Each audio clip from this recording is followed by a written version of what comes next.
2013, I discovered YouTube and came across the well-researched documentary Dark Legacy JFK to 9/11.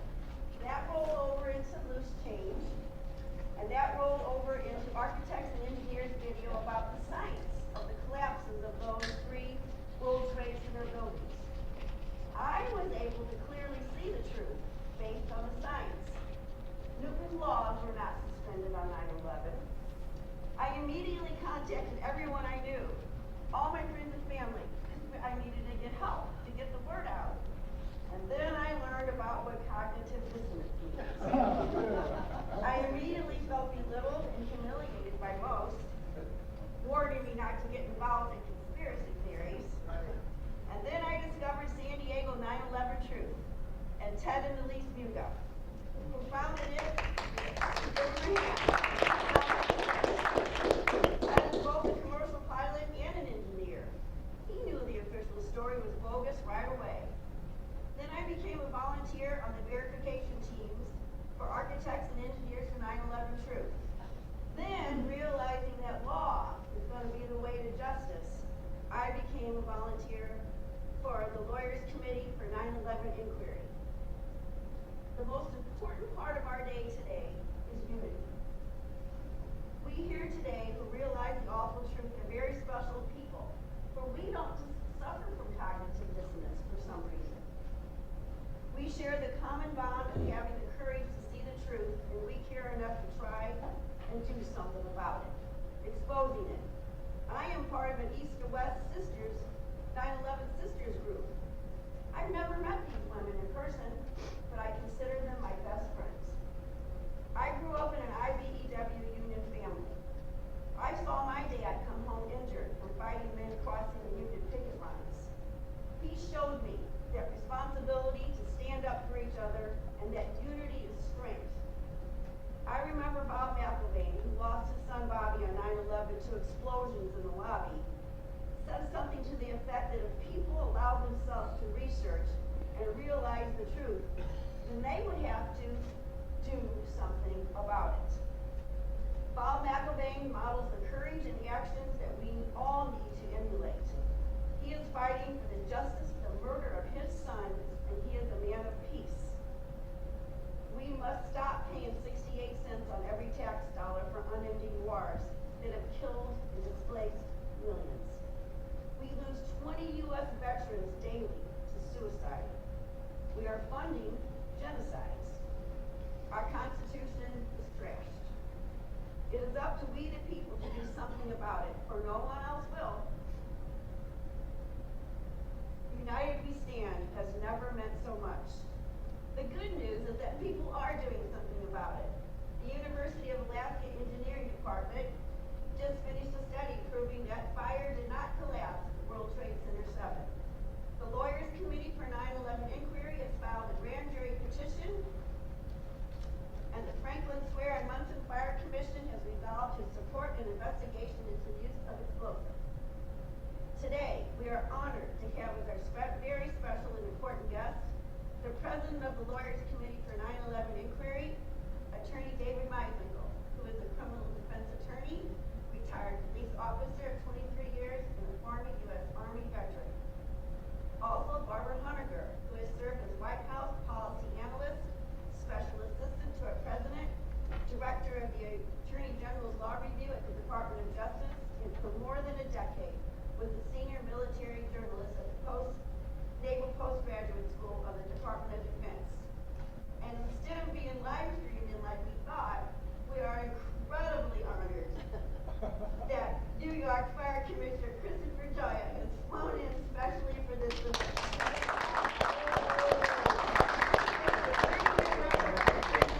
And Munson Fire Department served as chief from 2007 to 2012.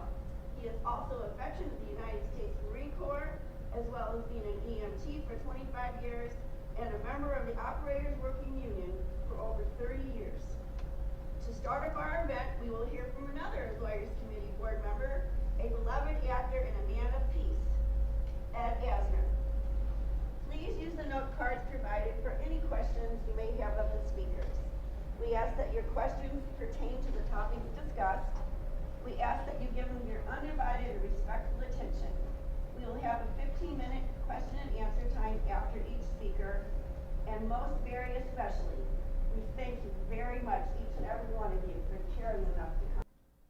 Greetings, friends. Thank you very much for being here today. There's not a lot more that I can say about the importance of us being involved and still keeping the torch burning almost 20 years now. I had the great honor to be out here a couple years ago, and the Muga family hosted us at their house. Maybe a number of you were there. It was quite a wonderful experience.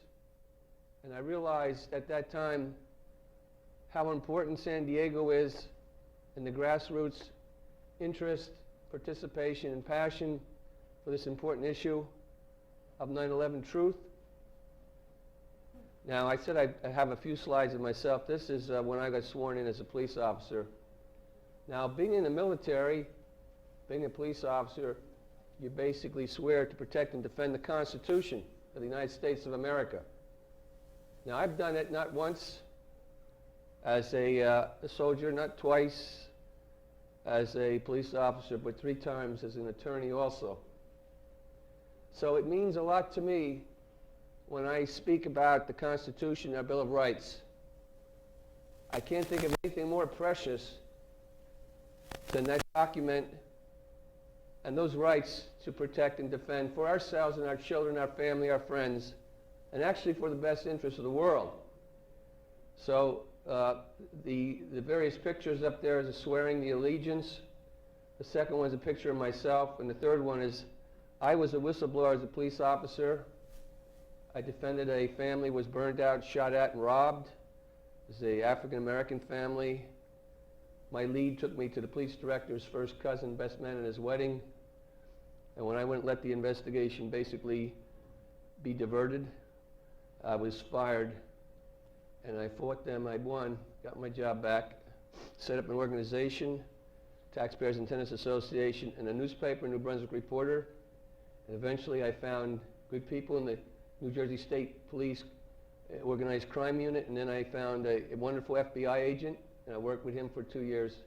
And they came in and they arrested a number of local politicians, including the police director.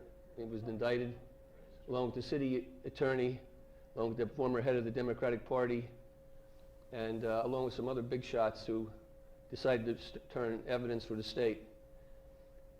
So that's that, and that was a settlement to get my job back. Let's see if I go to the next slide. Okay, this is about 4 or 5 years ago. I'm with a good friend of mine, Pamela Sensei.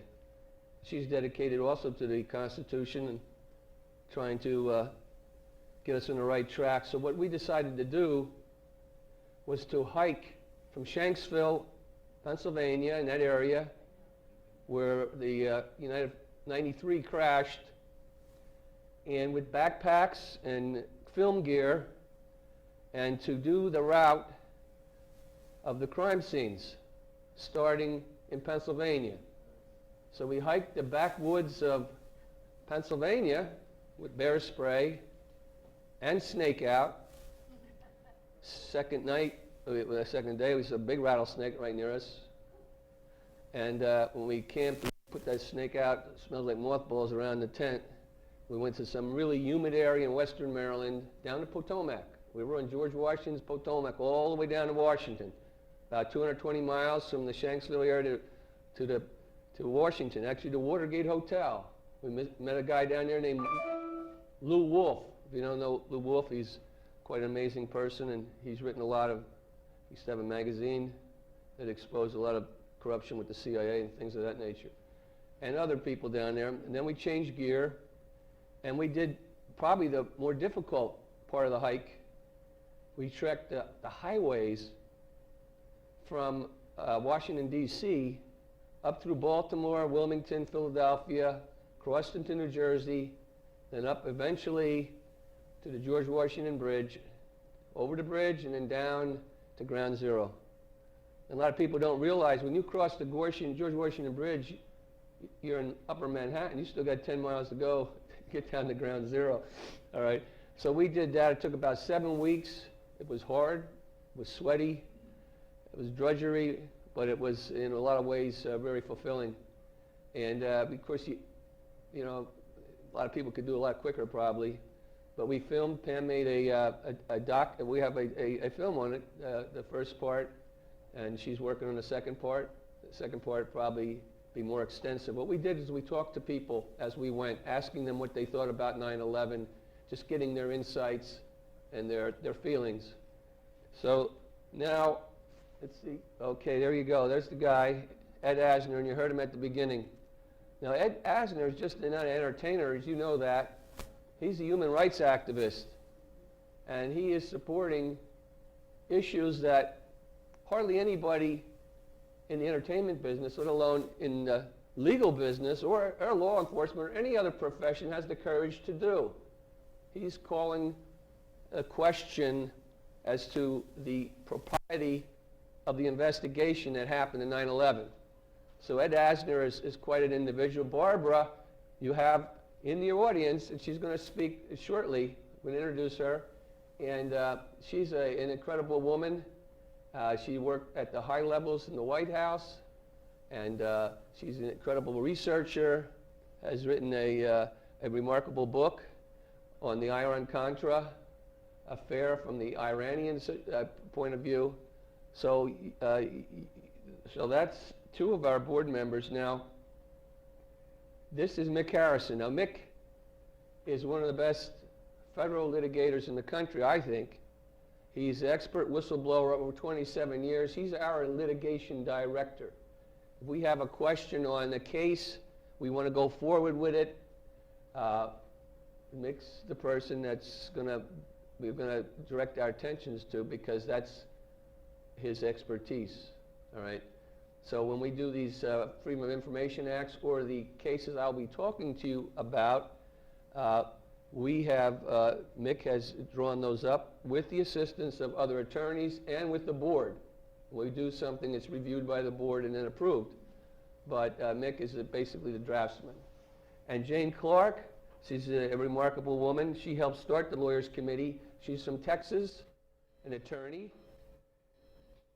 And Bill Jacoby, a remarkable attorney down in New York State, all right? And he started the Truth Action Project, which some of you may know.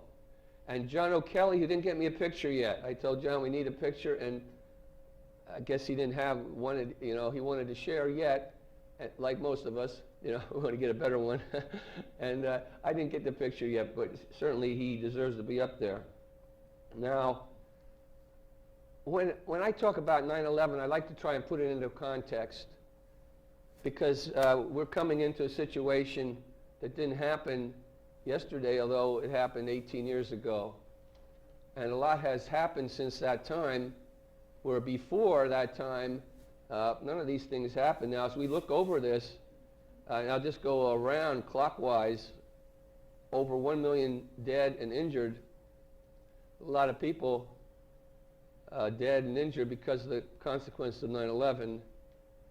The Patriot Act, loss of civil liberties, the use of torture and drone warfare, the full spectrum dominance, trillions diverted to war profits, the increased domination by corporations, refugee crisis, immunity of high-level officials from war crimes, failure of government to uphold Constitution, economic decline for 95% of us, censorship of the media, increased power of the deep state, constant fear campaign, crackdown on whistleblowers, militarization of police, official cover-up, destabilization of Middle East and Afghanistan, clash of cultures, wars for empire, surveillance state, bulk data collection. As I mentioned before, the Constitution, so important, and its Bill of Rights, it's been shredded. It's been eviscerated since 9/11. And everything I mentioned previously, just the last slide, sort of confirms that. USA Patriot Act, the FISA courts. Homeland Security, indefinite detention. And here you go.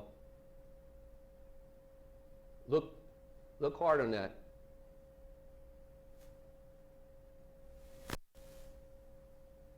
Now I can imagine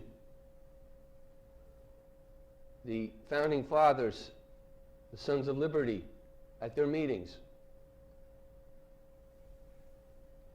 And the King of England wanting to quarter soldiers in their houses to keep an eye on them.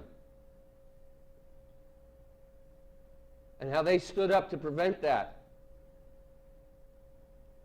And let's look at it again. Consequences of 9/11, indefinite detention. Citizens as enemy combatants. NSA surveillance 24/7 of all our text messages, emails, cell phone communications, and web searches. Now, I was just with Bill Binney, former NSA whistleblower, and Kurt Wiebe in New York last Saturday, New York City. They were making presentations at the Schiller Institute. And I know Bill from the last year or so. He's a friend of ours. He's addressed the Lawyers Committee. I know Kurt Wiebe too. Last year, September 7th, when we had our event at All Souls Church in New York City, which was quite a good event. Bill Binney was going to be there, had to get quadruple bypass last moment. And Kurt Wiebe filled in for him, so we Skyped them in. These are two outstanding NSA heroes or whistleblowers. And they're the ones that are telling us NSA surveillance 24/7, all our text messages, emails, cell phone communications, and web searches being harvested and stored at a facility in Utah, a giant facility at our taxpayers' money. So again, we think back to the crimes of yesteryear during our colonial period, and our forefathers wouldn't even allow a soldier to come and squat in the house, but we have surveillance at all times now. And we'll go into it, G5 and things of that nature, but if you're into some of that 2030 technology, it's going to get worse if we don't address the problems we have. Okay. So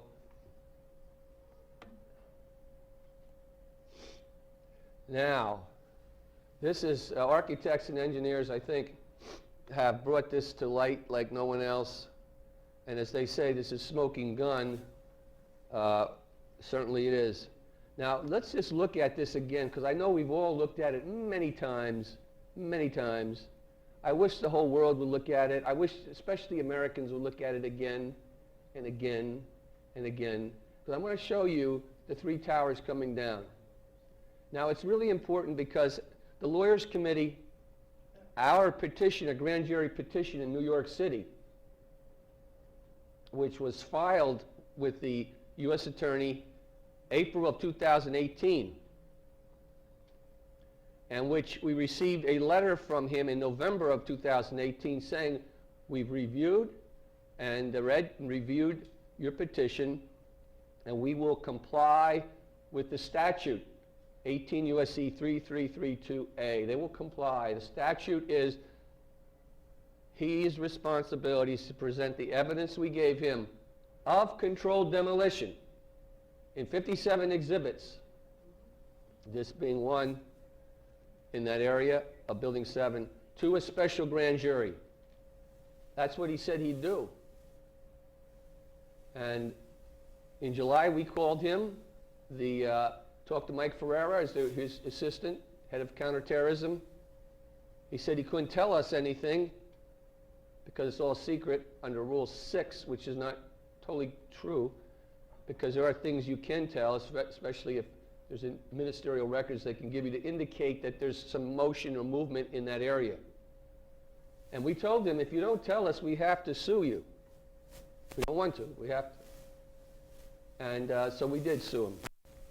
And they were served in December. Now we're fighting out the issue in New York City right now. In the next few weeks, it might be determined about standing.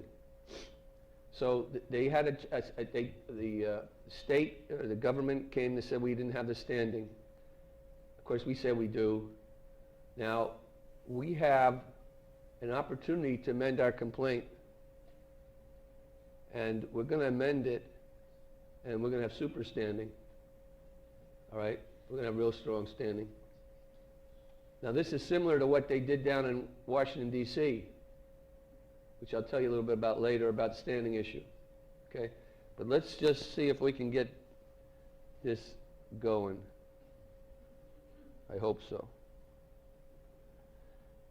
Remember, I'm going to show you the 3 collapses.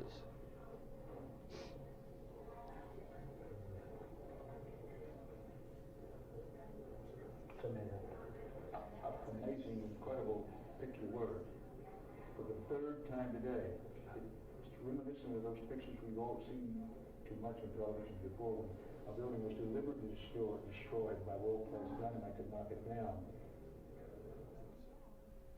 Okay, well that's the first one. You can see, I mean, it was hit by an airplane. It had, let's see the fires it had on it. Let's go down here a second. What does it say? It says, the collapse of WTC-7 is the first known instance of a tall building brought down primarily by uncontrolled fires. Okay, let's say if they're uncontrolled, that's the picture of the fires. It's only on a few floors. Realizing that this has never happened before. There are fires all the time in buildings. They just don't collapse because we know that. The steel doesn't melt. It has a high degree temperature. You need about 2800 to melt it. And office fires, they're only a few hundred, 400 or 500 degrees, probably be high. Now, if you put some jet fuel on it, it might be up to 1700, but that's a far cry for 2800. And you need it sustained at a while to sort of loosen it or melt it.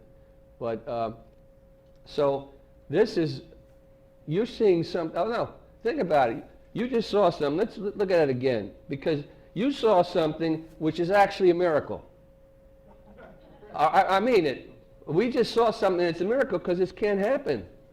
It just can't fall down. Not like the government said, can it? Let's look at it.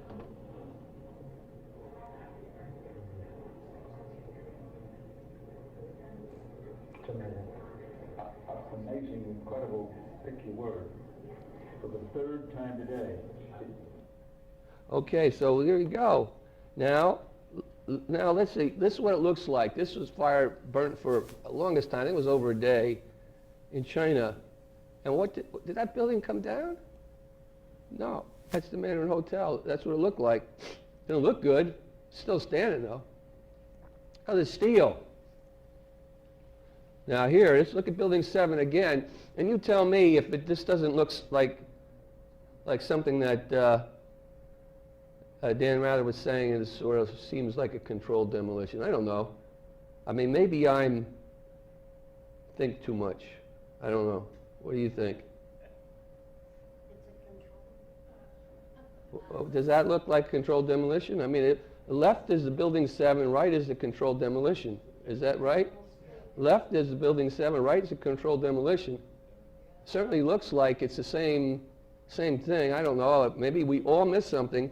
But when we come to the parameters with NIST, here's what they say. When they try to get figures, architects and engineers try to get releasing of the parameters for their animation. I think when we go forward with this slideshow, well, maybe you include that animation. It doesn't look anything like Building 7. But here's what they say as far as some of this material, the input that was asked for. It says that it may jeopardize public safety to release it. Therefore, NIST shall not release the following information. So, I mean, it seems like it would increase public safety if they would release it, but because it might jeopardize public safety, that's what they want. Okay. So, why didn't the investigators look at the actual steel samples from the WTC-7? Their answer, steel samples were removed from the site before the NIST investigation began. All right. Now, you would think that, again, it's not just NIST's problem, it's the government's problem. It's everyone that was involved there. The protocols are to forensically study the evidence, to photograph it, to segregate it, to test it, to dust it, to do whatever you have to do to solve the problem or to detect what brought the buildings down. Especially in this type of situation, a catastrophic event like this, happening also in 1993, when there was, what happened to the buildings in 1993? Bombs went off in the North Tower in 1993. So less than 10 years later, now the whole building's come down. You think, the first thing you think about, was there explosives involved? And Shem Sunder, we're going to try to dig his clip up where he says, no, we didn't check for bombs. Why not? Nobody asked us to. Right, something to that effect. So that's what we're dealing with a little bit. Now, we're going to look at the different crime scenes of, okay, let's see if we can get this, oh, sorry. Now look at this. Does this look like a typical office fire? Or any? The entire building has just collapsed as if a demolition team set off. When you see the old demolitions of these old buildings, it's folded down on itself and it is not there anymore. It should be. It has completely collapsed. The whole side has The collapsed? whole building has collapsed. The whole building has collapsed? The building has collapsed. That's the southern tower you're talking about. Exactly. The second building that we witnessed the airplane enter has been, the top half has been as if a demolition team set off. When you see the old demolitions of these old buildings, it's folded down on itself and it is, when you see the old demolitions of these old buildings, it's folded down on itself and it is not there anymore. Appeared into its own dust. Look at that, okay? Now how can anyone say that was simple office fires that brought that down?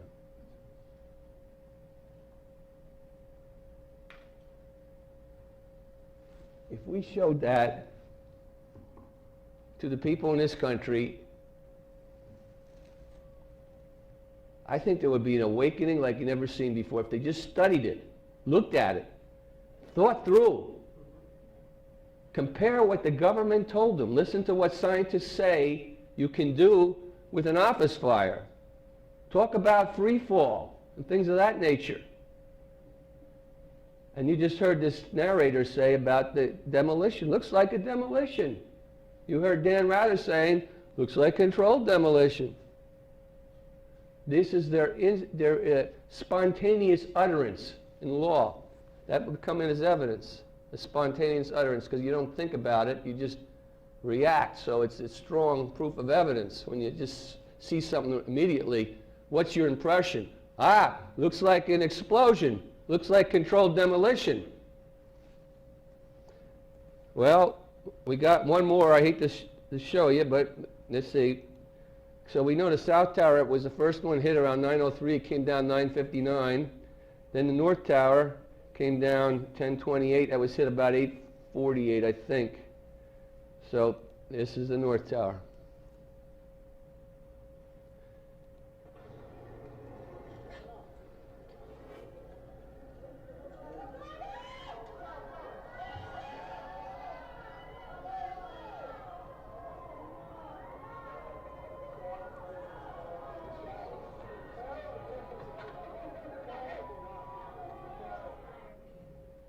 All right, so we go to some of the science that was done here. Now, this was Stephen Jones and Nils Harrit. Exhibit number 1. If you go on lc4911.org, exhibit number 1 is this study. It's a 25-page study. It's done in color. It's quite remarkable. It was 4 areas in ground zero. Dust was taken, sampled, and what they found in it was active thermetic material. All right, and this says here, discovered in dust from 9/11 World Trade Center catastrophe, and there's actual part of the nanothermite there that they found. All right. Now, this is never studied or looked at for explosives, and they didn't look for nanothermite. All right, now, what we say, the Lawyers Committee says that our petition is conclusive or dispositive of controlled demolition and explosives. Now, nanothermite certainly seems like it was involved. There could be other things involved, right? Could be other things like RDX and things of that nature. Need to be more explosive experts involved here to study the dust. But certainly nanothermite was something that was involved and should have been considered. Now, what did they do with the steel? I mean, this is evidence. What do you got to do with the evidence? Get rid of it? No. You're supposed to preserve it best you can. Anyway, they shipped it over to New Jersey and chopped it up and sent it overseas to China as one of the recipients. Now, here's where the Lawyers Committee is different from any other organization, at least as far as maybe a little different from architects and engineers. Architects and Engineers has done a yeoman job in New York City, and they will be there until this crime is solved or resolved, as well as the Lawyers Committee. We're totally dedicated to New York, so we're not leaving New York. In fact, we're doing investigations and talking to people, and there's things I'm not privileged to tell you, but there's other stuff that eventually maybe come out of what we're looking at in New York City. But, as you know, there was other crime scenes.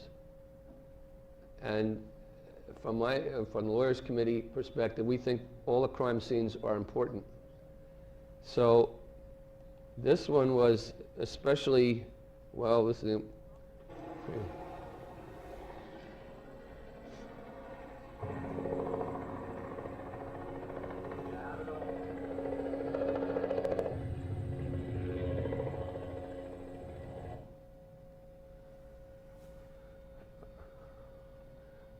all right, you have a really strange crime scene here. You have people saying they couldn't see any plane parts. You got the coroner being there and they didn't see any bodies right at the beginning. They never see any blood. Now, I've been up with Mick Harrison to Shanksville. We did an action there, right to know action, where we were able to get about 800 pages of documents, mostly mortuary records. And we were able to see the photographs of the victims, alleged victims. And those photographs were, you know, you couldn't tell it was human beings, really. It was terrible. I could recognize the palm of a hand, the ball of a foot. That was about it of the photos. And it was over, which is about 1,100, I guess, body bags and or files on the human remains. And what was interesting, in part, we saw that the death certificates were issued in October through a court order. In other words, there was a manifest that the United gave to the court saying these people were on the plane, and the judge ruled in the interest of the families, before DNA was done, that in fact this list is the people that were allegedly killed. And my understanding is that DNA has since confirmed it, but I'm not sure about that, and we'll be looking into that. But that was kind of interesting. We didn't know that until we looked at some of the files, that within a month they had made death certificates to certify basically the United list of passengers. Now, no hijackers or no Muslim hijackers were ID'd. All right. So that's the crime scene, and now we got, and before we leave that crime scene, just think of this, because we want to look at this, and as we will all the other crime scenes. Think of the cell phone communications. I was just on a cell phone. I was just in an airplane, and the person next to me had a cell phone.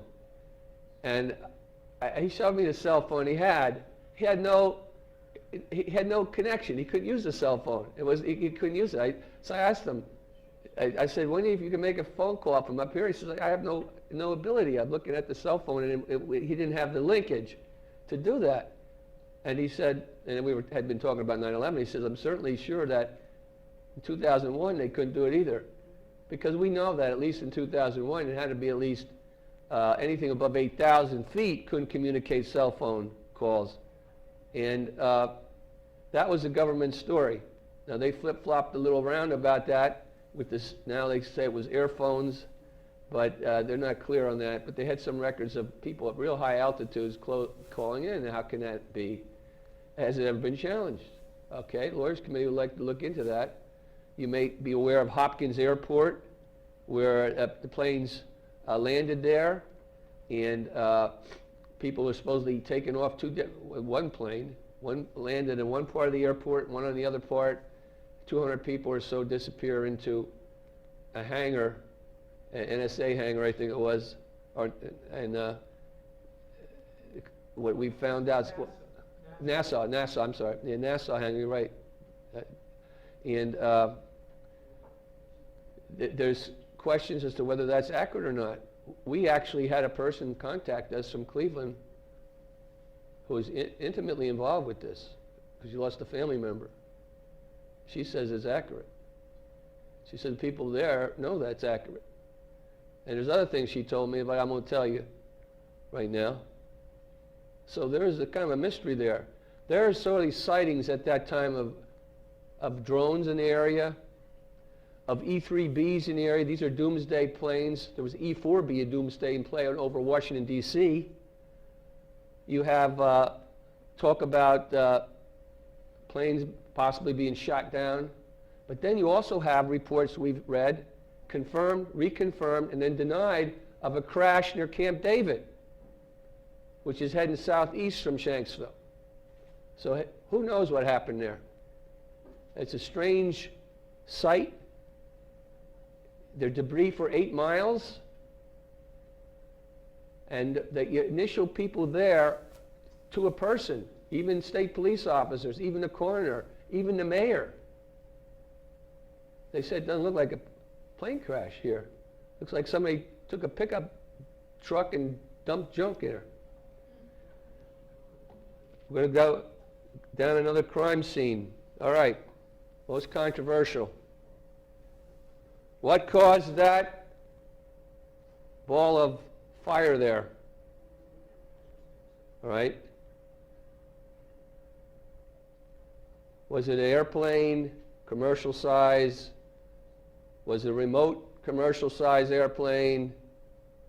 Was it a missile or a cruise missile? Was it bombs? Was there a flyover? Was there a small plane involved? All of the above, none of the above. All those are theories out there. We want evidence, we want to find evidence to support the correct theory.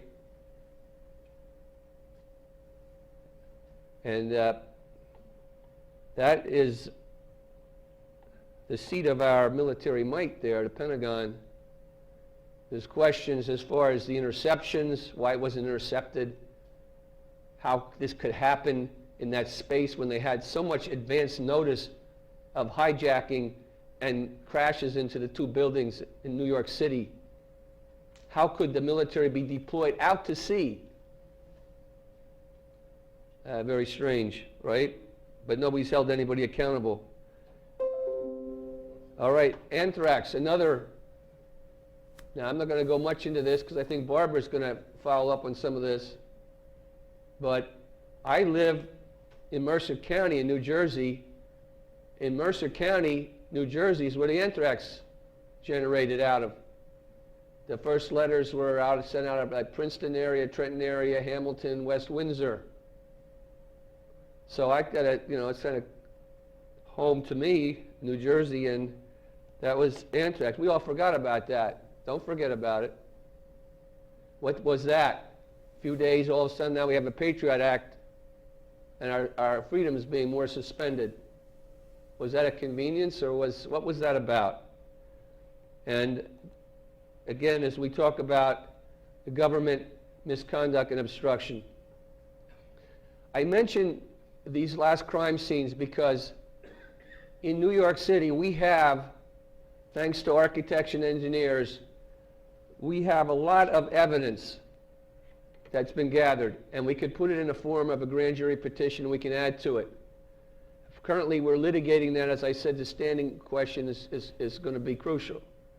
And that'll be, we'll be submitting some papers probably, certainly before the end of March. And we're in March.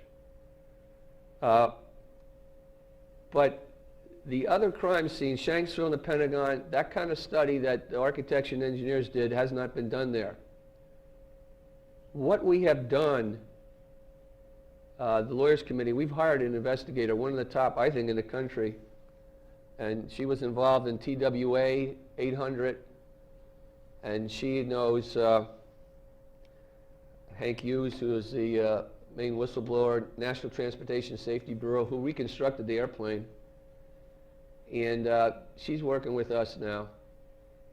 We made good friends with some of the VIPS people. That's the Veterans Intelligence Professionals for Sanity, like Bill Binney and Kurt Wiebe, Ray McGovern, Colleen Rowley, if you remember her, former FBI agent. She flagged the Moussaoui computer, but they wouldn't let her get a warrant for it. Now, with regards to misconduct and obstruction, see, we can ask, and we have to do the research to tie it into 9/11 crimes, because there's no statute of limitation on these terrorism crimes. If there's no statute of limitation, then everything has to be re-examined again as far as how you could allow this crime to even happen. Because Bill Binney says that he had a system called Thin Thread that would have detected the terrorists beforehand, but they would not let him make it operational. You have all these warnings advanced, and nevertheless it happens. And then when you investigate it, you have people that don't really investigate it, do they? They seem to do the exact opposite. The people that seem to be responsible for the sloppy, let's say, put the sloppy work, all get promoted, it seems like. So you have those areas, and now I mentioned Chris Joy. He's going to be talking to you in a second. Now, Chris was, we met each other on the phone, but we met each other up in New York City at September 7th, where Chris made a very good, powerful speech to a packed audience at All Souls Church. And then Chris and I were down at the National Press Club, along with Ted Walters and Richard Gage, sorry about that, in Washington, D.C. on September 11th. And Chris and I got to walk around with Ted and Bob McIlvaine and his wife and Richard, and we went to a lot of Congress people and U.S. senators to talk about the grand jury petition and supporting a grand jury action.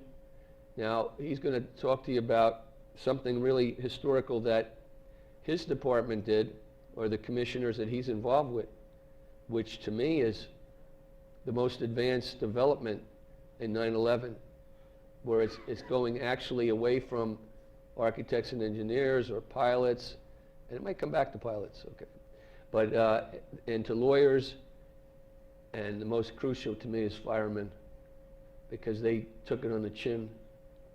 They were really disrespected, and they were set up, right? They set up. When they pulled those buildings down, they know they're in there.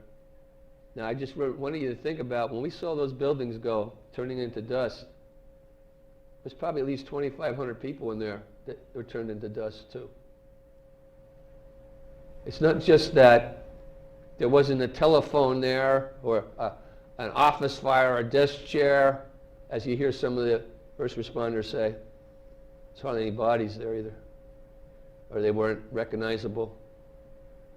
So, again, to underline it, and to think about that terrible tragedy of what we viewed, we're watching an annihilation of human beings.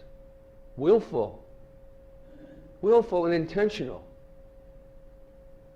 And then we have what we described before, of all the consequences of 9/11, including the constant surveillance of everything we do. And the investigation committee. There may be someone in here, or a few people that would want to get on, which I hope would be a high-powered investigation committee. I'd want you to have background in that. I think the lawyers committee. We want you to have the passion, the principles, and the seriousness to see this through. We've talked about trying to get a couple more grand jury petitions done by the end of this year. We'd like to have some results maybe within about 4 months that the committees can report back on. This is not official. This is what I'd like to see done.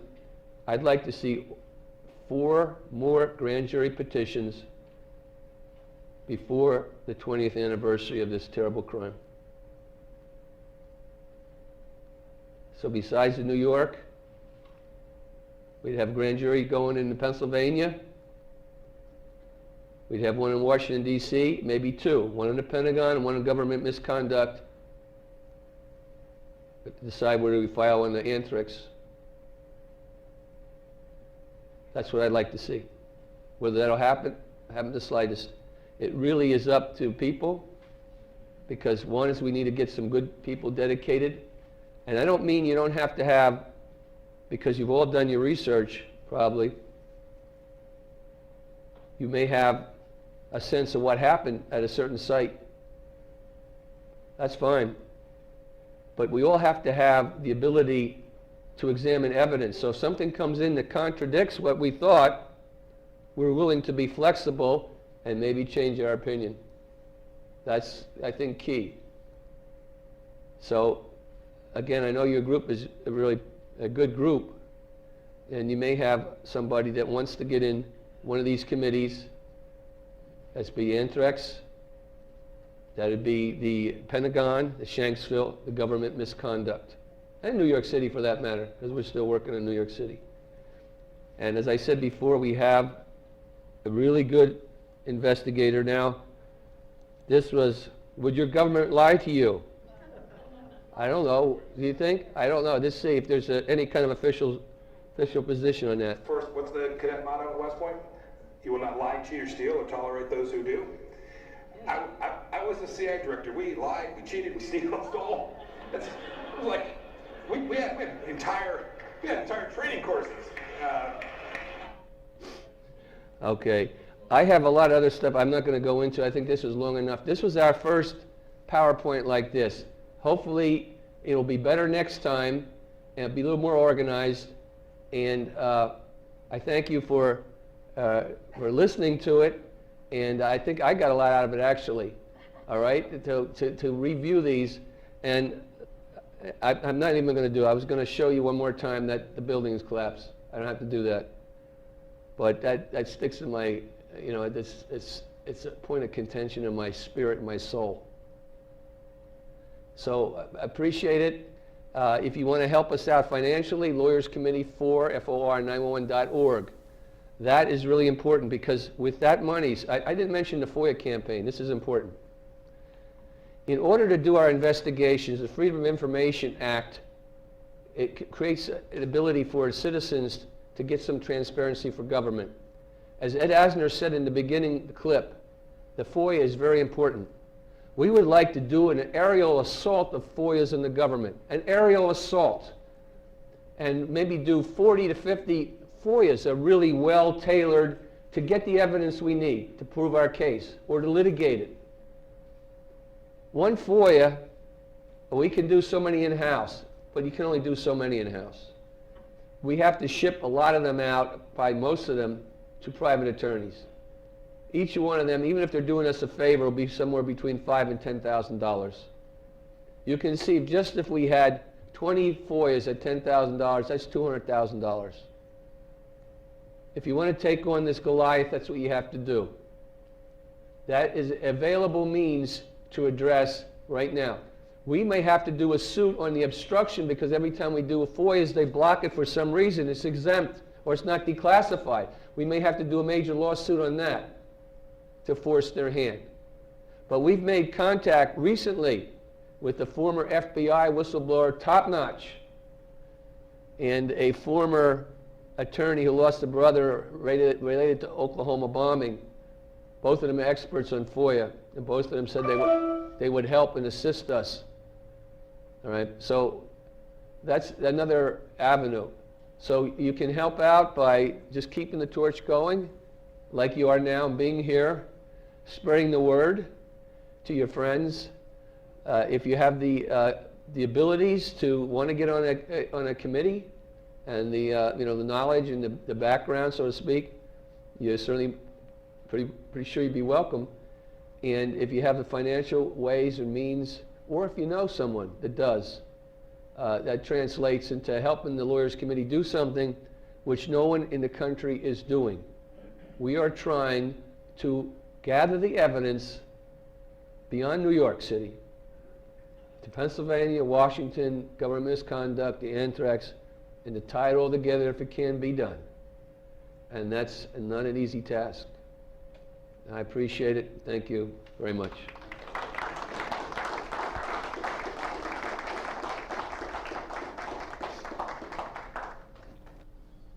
I'd like to introduce Barbara Honegger. Take it away, Barbara.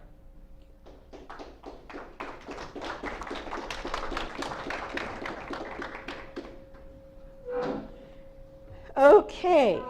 Oops. I need this. All right. Well, thank you again, San Diego. I am going to have a presentation that's complementary to Dave Meiswinkel's. I'm going to be focusing on why San Diego is so important for 9/11 truth. I'm going to be focusing on you all and what happened here before and after 9/11. Luckily, nothing happened on 9/11 here in San Diego, but a lot happened in San Diego before 9/11, and it's incredibly important for 9/11 truth in our investigation after 9/11. But before I begin, Talk into your microphone a little more. We can't hear you very good. this one here Yeah, right? can you hear me? I think they can hear me fine. I can sure hear myself. Okay, a little louder. All right. I'm as close to the mic as I can get, really. But before I begin with my formal presentation, I want to recognize two really important people, and later I'll be recognizing a third further on in my talk. But I'm going to be recognizing first I want people to understand how important our attorney heroes are to 9/11 truth. One of the things that Cheri didn't mention in my introduction is that I am on the board of the Lawyers Committee for 9/11 Inquiry as well. I know Dave Meiswinkel did. So there are 7 members of us on the board, and Dave showed you all of us. We're a small group of people. But remember what Margaret Mead said? I'm going to probably massacre the quote, but it's her famous quote to the effect that the only thing that's ever really made a difference in the world is a small group of passionately dedicated people. And that's exactly what the 9/11 Lawyers Committee is. So thank you for all of your support, for being here, and anything you can donate financially or in terms of your time if you have real expertise to the Lawyers Committee. We really appreciate it. So I want to first and foremost thank the Lawyers Committee for 9/11 Inquiry. And then I want to recognize someone who is in the audience. If our videographer can move the camera to him in a moment. Many of you know who Ellen Mariani was. Ellen Mariani, to my understanding, I can be corrected by her attorney here in a minute, but Ellen Mariani, if I understand correctly, was the only 9/11 victim's family member. She lost her husband in the World Trade Center on 9/11, the only one who wanted truth instead of the blood and hush money, from the Feinberg Fund. All right. So Ellen Mariani's attorney is Bruce Leichte, And though unfortunately Ellen Mariani is no longer with us, Bruce is here today, and let's get a big hand for Bruce Lightby. You can stand up, Bruce. All right. All right. And then I would like to just personally make a personal note before I begin my formal presentation, which isn't going to be as long as Dave's. And that is, I would just like Commissioner Chris Gioia to know that for those of us who have been in the 9/11 Truth Movement right from the beginning, there are a few of us who have, I'm one of them, but many of us have been in for years, over a decade, maybe even longer. It is an uphill battle. It is a long, hard slug. And every once in a while, a miracle happens. And Chris Gioia, coming forward with his fire commissioners in New York, is one of those blessed miracles. And I want to personally thank you.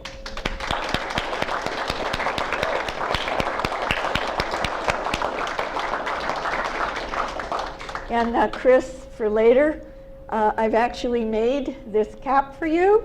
It says, "Make America America Again." Yeah. Okay. All right. Okay. And then Chris is going to be speaking after I do, and I know we're all really looking forward to that. Okay. So, make sure my next slide is up. Yes. Yeah. So, the San Diego Nexus. All right. What's important for people to understand is, maybe I should take this off. Is this better? Yes. All right. I'm just going to do this. So, what people need to understand here in San Diego is how incredibly important the whole nexus of San Diego information is to 9/11 Truth. And that's both for the huge case, it's called the Motley Rice lawsuit, of thousands, literally thousands of 9/11 victims' family members against the government of Saudi Arabia. And that case is ongoing. It's been ongoing for years. For over 14 years, the government of the United States, the court system, would not allow that case to move forward because of what's called sovereign immunity. And you're going to see here in a moment how we finally broke through the sovereign immunity, not only of the Saudi government, but every single government, unfortunately, except for the government of the United States, the one that really matters for 9/11. But we did finally break through sovereign immunity for every single foreign government in the world for any event, for any terrorist attack or support of a terrorist attack against United States citizens on United States soil.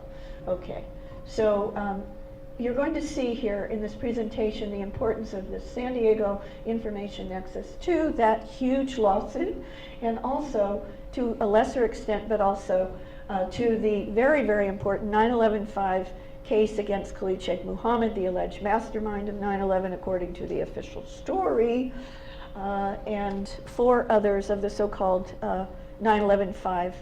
And their case is actually, the Trump administration has slated that to begin on January 11th of next year, 2021, only 9 days before whoever is the next elected president of the United States, whether it's Trump or someone else. But as you're going to see, there's a link to that as well. Okay. Unfortunately, I'm not able to see that slide on my screen, so I have to look up at the screen. So, right. So the case against the Saudis by the 9/11 victims' family members was finally released was finally allowed to go forward because the famous 28 pages of the House Senate Intelligence Committee investigation, which was the first one, and that report was published in the spring of 2002, quite soon after 9/11, at least 2 years before, a little bit more before the 9/11 Commission, which was the second official report on 9/11. So the 28 pages were a chapter, 28, actually 29 pages long, but it's called the 28 pages, in that House Senate Joint Intelligence Committee investigation of the intelligence aspect of the 9/11 attacks according to the official story. So those 28 pages were classified and held secret by both administrations of the Bush-Cheney administration, and also all 8 years of Obama until just the very end of the Obama administration. And they were finally released. And you can read the 28 pages for yourself at that link that is up on the screen. And I highly recommend it. All right. So in the rest of this presentation, as part of the presentation about the Motley Rice lawsuit against the Saudi government, I want you to keep in mind throughout that that lawsuit is predicated upon the official story of 9/11 being true, i.e. that 19 hijackers, 15 of them were Saudis, really did what the government said they did. Now, of course, that's highly problematic, but I just want to remind you that it is based upon the official story of 9/11. All right. Just a couple of slides, just so that you can put a big question mark, and this is only just the tip of the iceberg, but of course we need to put huge question marks on the official story of 9/11, in particular about the hijackers, and I'm going to give you 2 really good links to follow up if you'd like. This is an important chapter in this anthology called What We Now Know About the Alleged, I underline alleged 9/11 hijackers, by Kolar, which was published in this anthology a number of years ago. And another really good one is this chapter 13 of this book by Elias Davidson, who is a European 9/11 researcher, and chapter 3 is on why the official story about the hijackers cannot be true and is not true. But again, everything going forward now is based upon the assumption that the official story is true about the hijackers, and that is the assumption of the Motley Rice lawsuit that we're going to be talking about. But back to, here's another one. So I just want to remind you, what would happen if the Motley Rice lawsuit went forward? And I think there are something like 6,000 9/11 victims' family members in this lawsuit as plaintiffs. What happens if, remember all of those, at least 6, if not 8, alleged hijackers, 15 of the 19 allegedly Saudis, right after 9/11, in the 48 hours after 9/11, a whole bunch of them came forward and said, "Hey, a minute, I'm still alive." And they were interviewed by the BBC, etc. So what if the case goes forward and all the Saudis have to do is bring even one, if not multiples, of those still alive alleged hijackers into the court in the ultimate Perry Mason moment? So those are big problems with that Motley Rice lawsuit against Saudi Arabia, but nevertheless it's moving forward, and we're going to be talking about now what's important about what happened here in San Diego before 9/11 for that lawsuit. Okay, so after 15 years, some of you don't know, and maybe those in the wider audience don't know, but after almost 15 years, back in 2016, in the summer of 2016, how was it that those famous 28 pages were finally declassified and released, despite every effort of both administrations of Bush and Cheney and Obama, right up to the end of Obama? And the bottom line is it was the right idea at the right time, and it turns out it was my idea. So this is me with someone you probably recognize. This is former Senator Mike Gravel of the famous Pentagon Papers, and that is his wonderful wife Whitney, and they happen to live just up the road from me in the Monterey Peninsula of California. So in the summer, the late spring, early summer of 2016, I was listening to a radio show. One or more of the Jersey girls were being interviewed, and some of the plaintiffs in the big lawsuit against the Saudis, and they were so upset that they still couldn't break through the sovereign immunity of a foreign government, in this case Saudi Arabia. And I was so angered by it that I asked my guidance what to do about it, and I woke up with the answer. And the answer was, we need a Mike Gravel for the 28 pages, and who better than the real Mike Gravel, who just happened to live up the street. And so I called up Mike Gravel, and I went to meet with him, and I said, Mike, your country needs you. What we need you to do is to fly to Washington, D.C., and sit down with the handful of members of the House and the Senate who have read the 28 pages in the classified reading room. They haven't been allowed to even take in a piece of paper and a pencil. They take away your cell phone. All you have is your memory. But all you have to do, Mike, is tell them that from their memory, all they have to do is go on the floor of the House or the Senate and just say into the congressional record what it was that they remembered from the 28 pages, and the cat's out of the bag, just like the Pentagon Papers were out of the bag when you did what you did. And your case, Mike, went all the way to the Supreme Court. There's now a Supreme Court decision, Gravel versus the United States, in which the Supreme Court found for Mike Gravel, and the Supreme Court is very explicit in that case, that anything that a member of the House or the Senate, a sitting member of Congress, says in any capacity, in their official capacity as a member of Congress, has absolute immunity under the Constitution, even if it's classified information that was stolen. There's actually a lower court decision based upon U.S. versus or Gravel versus U.S. about that. So Mike Gravel did do that, bless his soul. He went to Washington, D.C., and he met with these members of Congress or their staffs who had actually read the 28 pages, and they understood that they had the power to release the 28 pages, and it wasn't long before, in fact, Congress as a whole understood that, and Congress released those 28 pages, and there was nothing the Obama White House could do about it. And once the 28 pages were released, all right, so, you should know that the entire Western and Allied intelligence communities tried to stop what happened next. So after the 28 pages were released, the 28 pages, I think we can go forward. Yeah. So you need to know, no, I wish I could see the slide before the one I see here. So the entire Western and Allied intelligence establishment tried to stop what happened after the 28 pages were released. Why did they try to stop it? JASTA stands for the Justice Against Sponsors of Terrorism Act.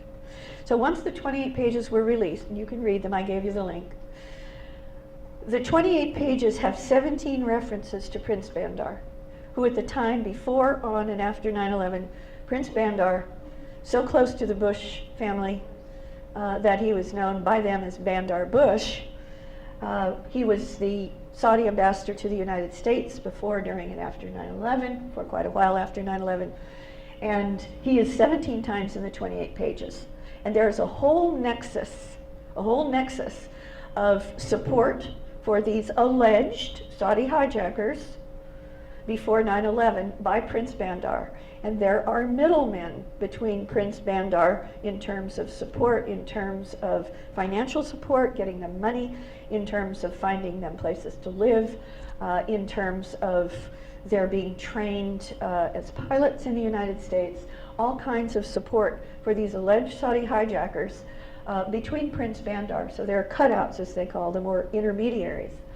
Okay, so once the cat was out of the bag and the 28 pages were released, then it was only a very short period of time before the 9/11 victims' family members, most of them in the Motley Rice lawsuit, put pressure on Congress to pass the Justice Against Sponsors of Terrorism Act, which had been before Congress for a long time, but had not passed because the cocked gun of the content of the 28 pages was not yet to every member of Congress's head to vote. So the very first vote on JASTA was unanimous in both the House and the Senate. And then Obama heinously vetoed. He took the side of the government of Saudi Arabia against the thousands of 9/11 victims' family members, and then Congress overrode that veto. In the Senate, almost unanimously, I think there were 2 or 3 abstentions. I don't believe anyone voted against it. In the House, it was near unanimous. So that was the only veto of Obama's ever overridden in his entire 8 years as President of the United States. So JASTA is now the law of the land in the United States, which allows not only for the government of Saudi Arabia, but for the government of any foreign country, every government except our own, the U.S. government, if there is credible evidence that a foreign government has either committed a terrorist act, their agents, covert or overt, have committed a terrorist act against U.S. citizens on U.S. soil, then their sovereign immunity is removed, and ordinary citizens can bring lawsuits against them in U.S. courts. So, as a result of JASTA being passed, the Motley Rice lawsuit attorneys went back into court, and their case was allowed to move forward finally. And it is in the courts right now. It is still in the discovery process, but it is moving forward in the courts. It is interesting that before JASTA was passed, every single member of the establishment intelligence community, not just in the United States, current and former CIA directors, current and former directors of national intelligence, in Europe, in the UK, in Pakistan, they all went public on TV in their countries and here, saying, please don't pass JASTA, that would overturn the very foundation of international law. Well, that's what happened, and our lawyers committee, in particular myself and Mick Harrison, our litigation director, and Mike Gravel were really centrally instrumental in overturning the foundation of international law. So that is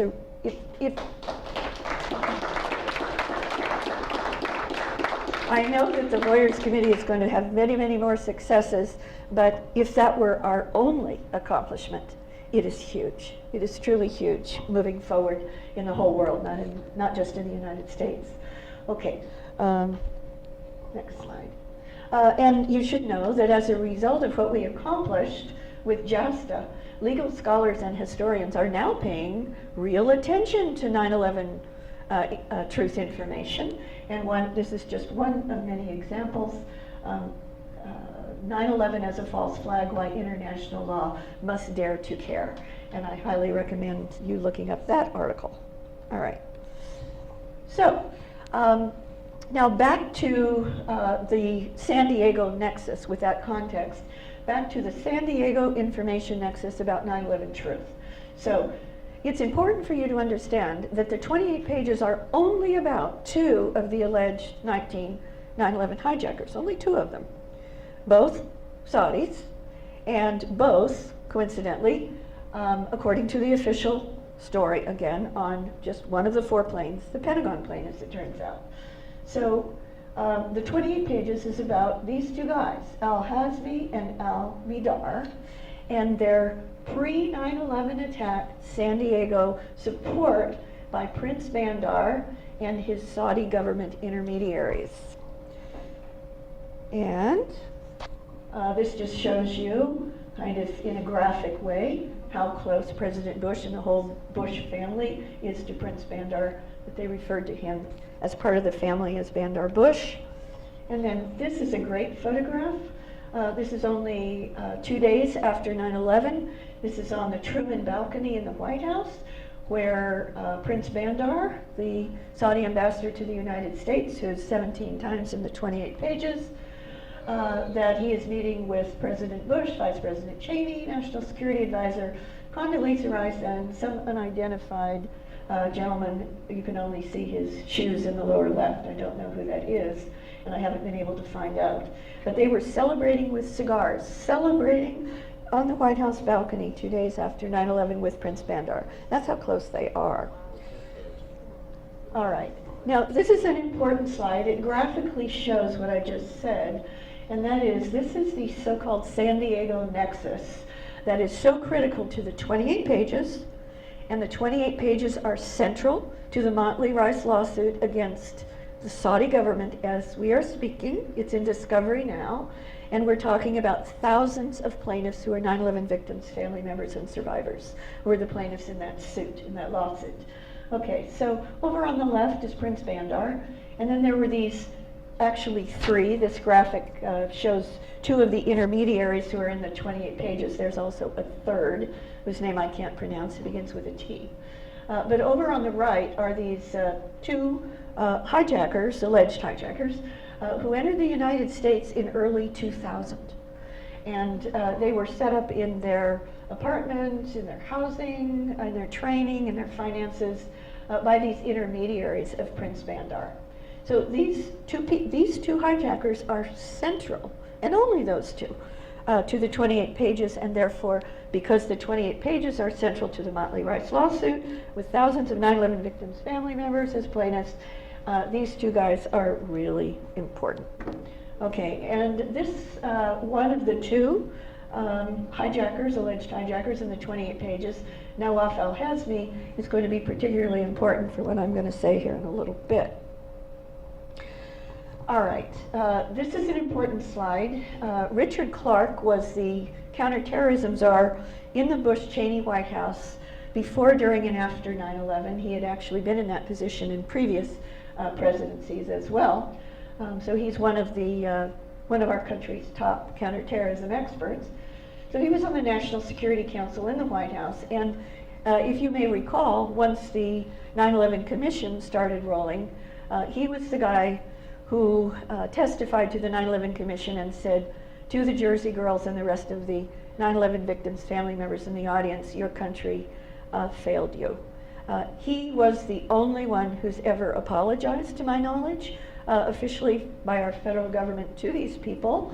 Not sufficiently, but he's the only one who did it at all, to my knowledge. And so he has basically become, or was made, the fall guy for the official lie of 9/11. But Richard Clarke is trying to vindicate himself. And so what's important about this particular YouTube video, and it's very short, it's maybe only about 10 minutes, I think. Everyone needs to watch this. It was done a few years ago, and it's by two so-called alternative video journalists, documentarians, and he agreed to talk with them.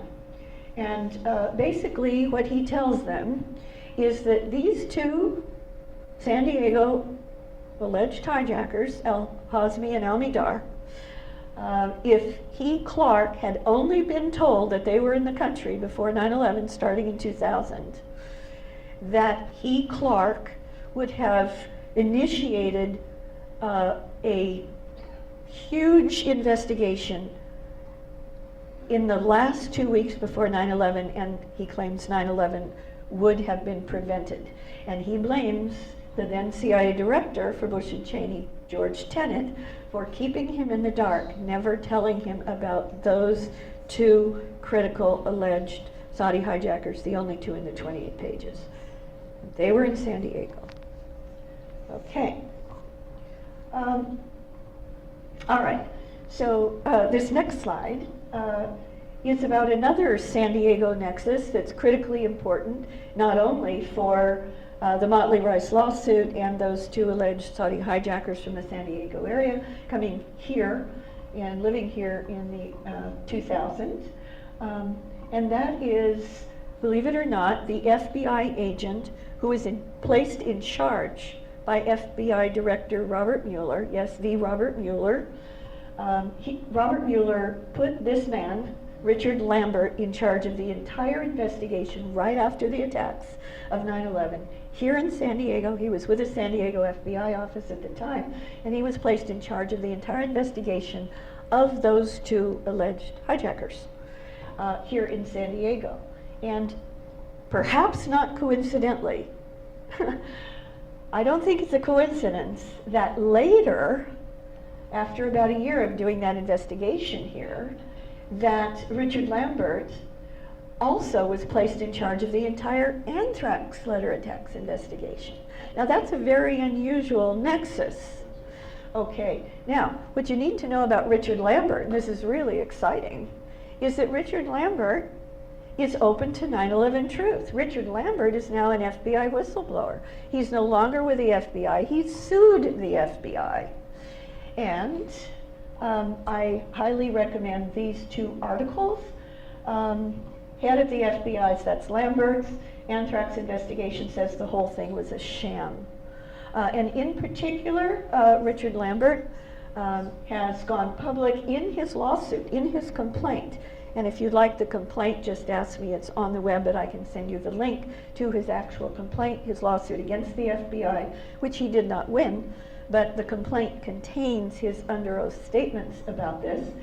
He says, for instance, that the FBI, the director of the FBI laboratory, withheld from him and his entire anthrax attacks investigation team the critical fact that they had found DNA on the envelopes. They kept it from their own so-called top investigator.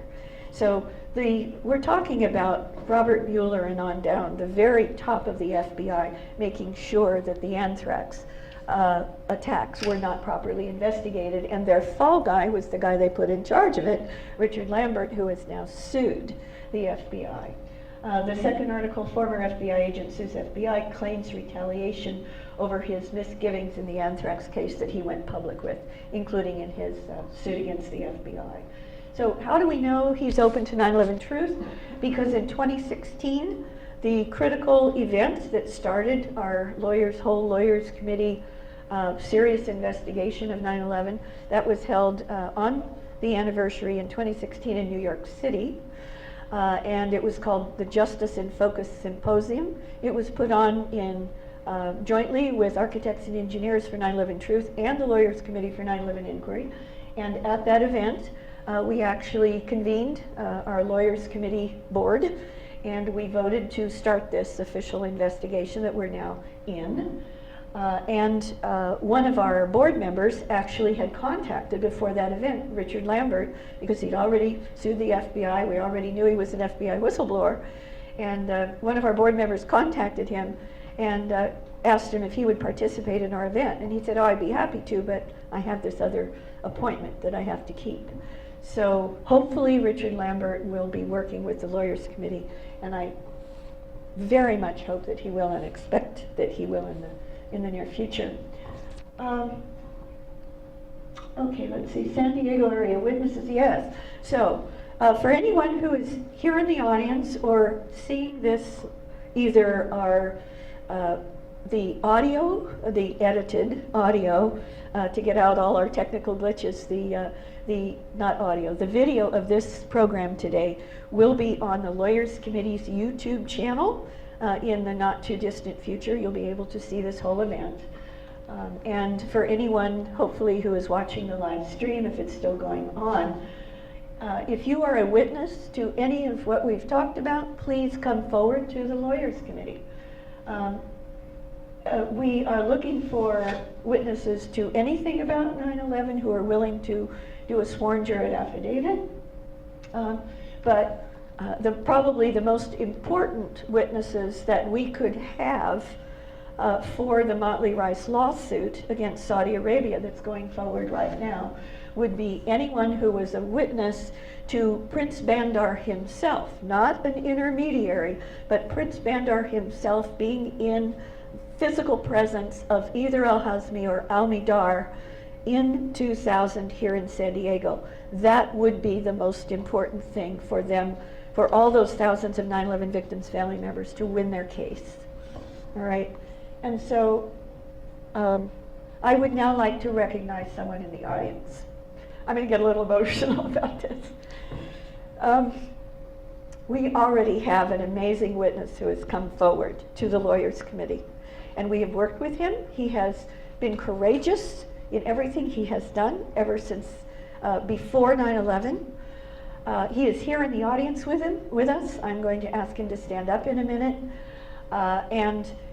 Believe it or not, into his place of business in Oceanside, which is in the San Diego area, in the year 2000, into his place of business came both Prince Bandar and Nawaf Al-Hazmi together. So, Robert Alexander, could you stand up, please?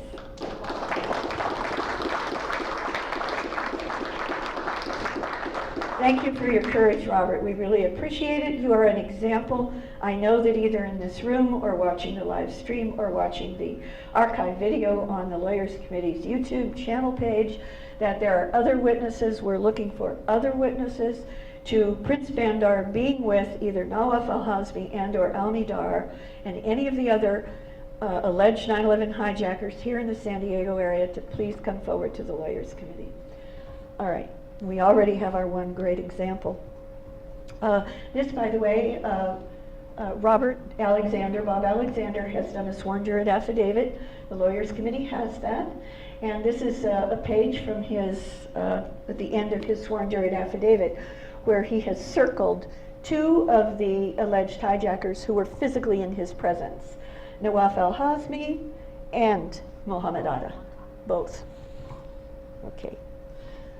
So this is getting towards the end of my talk now.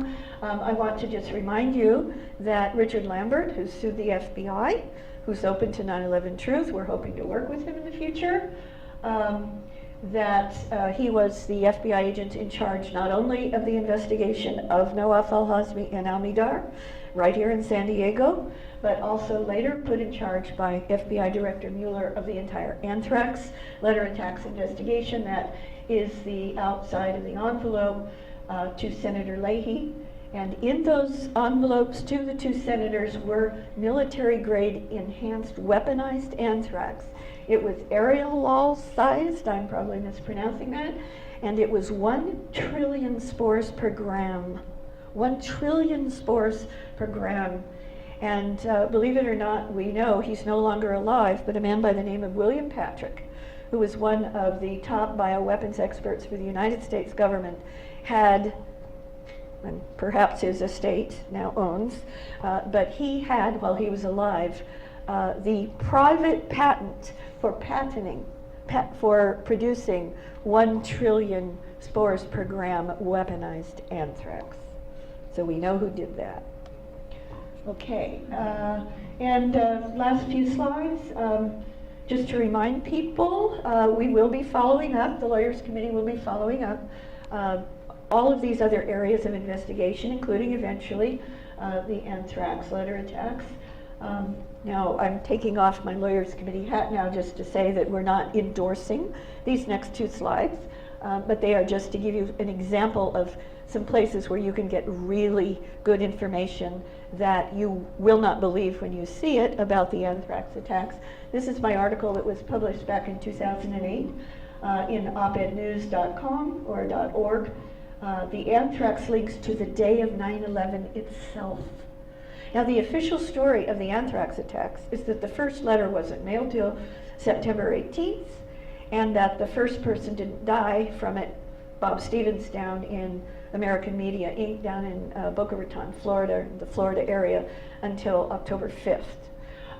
However, there are serious anthrax links or anthrax simulant links in an anthrax attack simulation or war game that was going on and scheduled for September 11th and or 12th in New York City at the same time as the period of the actual attacks of 9/11. So that article I highly recommend. And also, of course, Professor Graham McQueen's wonderful book on the anthrax attacks called The 2001 Anthrax Deception, the Case for Domestic Conspiracy. And this is an excellent detailed review. If you don't have time to read the whole book, you'll learn what he says in that article. So, finishing up, it's patriotic both to know and spread and follow up 9/11 truth. We thank you for your support, and I look forward to your questions later.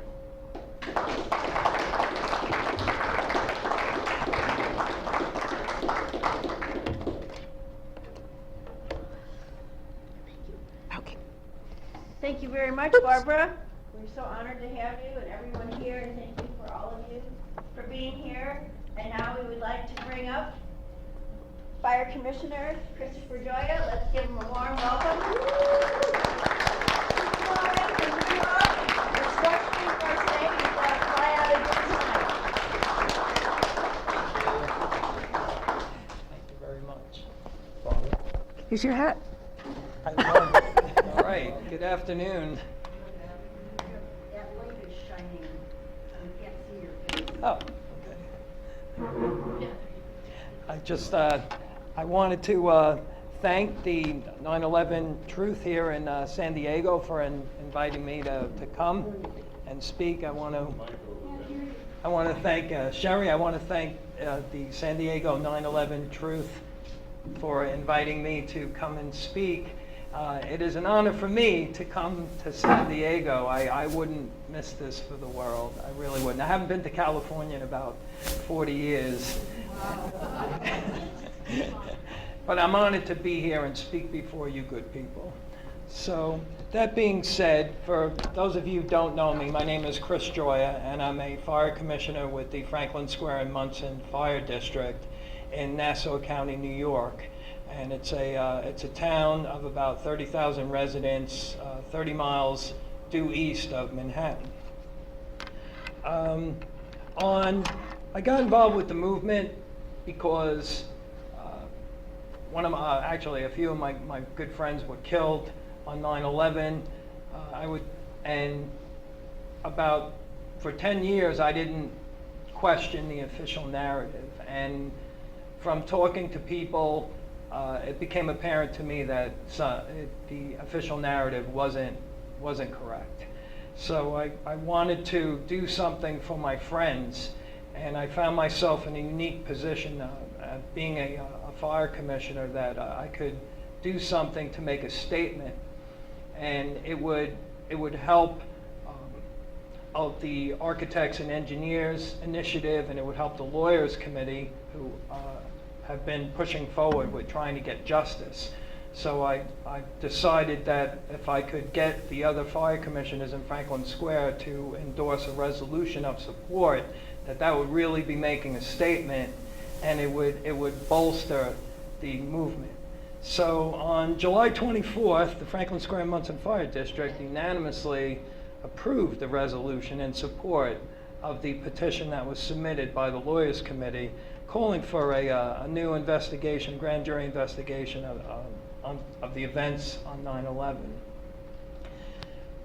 Subsequently, I attended an event that was held by the Lawyers Committee on September 7th at the All Souls Church in Manhattan, where I spoke, and it was a pretty good sized crowd, and there were tremendous speakers, and it was a great accomplishment, and the media was there, and the message definitely got out a little bit more.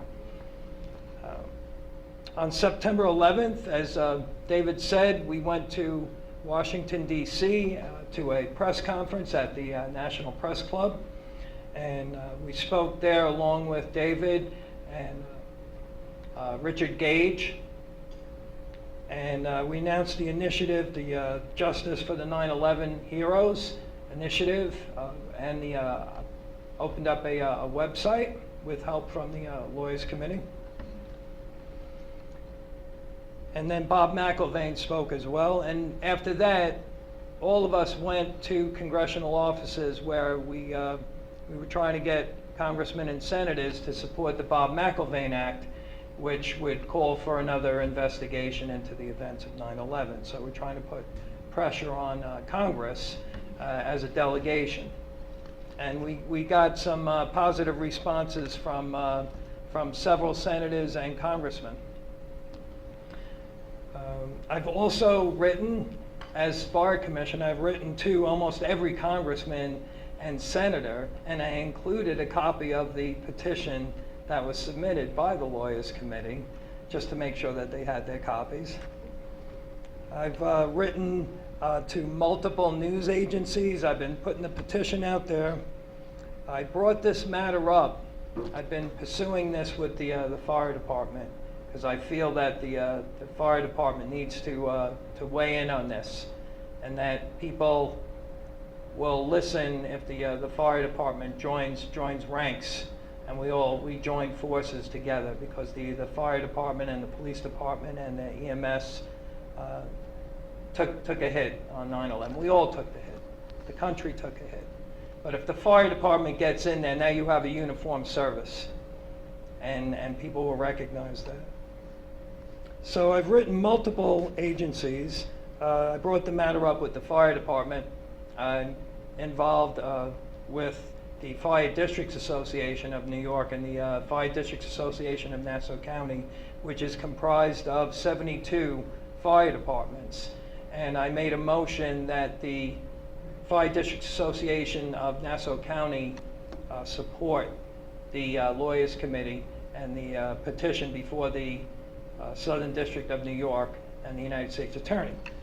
So they they tabled it initially, and then they wanted their attorney to go over it. And the attorney agreed that they could adopt the same language as the Fire Department of New York, that they were not opposed to the investigation, to the new investigation. So that, I took that for what it was. They weren't sticking their necks out. They weren't saying no, but they said that they weren't opposed to it. So that was pretty significant. I'm currently negotiating with the president of the State Association of the Fire Association of New York to appear before their executive board, where I plan on showing them a 10 to 15 minute presentation of Building 7 coming down. And the reason I want to do that is I had shown this same presentation that I had gotten off the web at a fire department meeting, and the reaction from the department members when they actually saw Building 7 coming down close up. Now we have a big screen like this, and the comparisons of the buildings by controlled demolition and Building 7 made quite an impression, even with some of the older members. Now there was a group of city firemen, there was a group of younger people who walked out. They didn't want to have anything to do with it, and I get that, because I'm realizing that there is no middle ground on this issue. You either believe that the official narrative, or if somebody challenges that, you go into denial. Or on the other end of the spectrum, you know that the official narrative is garbage. So I'm trying to do that. I'm going to get before the executive board. If I get before the executive board, then I could get it out to the Fire Association of the state of New York, and we're chipping away at the stone with the fire department in New York. And there is pushback, and I've had firemen come up to me and they're like, "How could you do this?" And I just look at them and I was like, well, if somebody in your family was murdered and years go by and then new evidence surfaces and it points in a different direction, wouldn't you want to look at that? And they think about that, and I said, all I'm saying is that there's evidence that has come out over the past 18 years that we need to look at. And then when they think about that, they agree. So armed with the facts and sticking to the facts and not getting into any kind of conspiracy theories or anything like that, I think that we can make the case. We're gonna try our hardest in New York to make the case, and I'm gonna push forward on that. I think we can do that.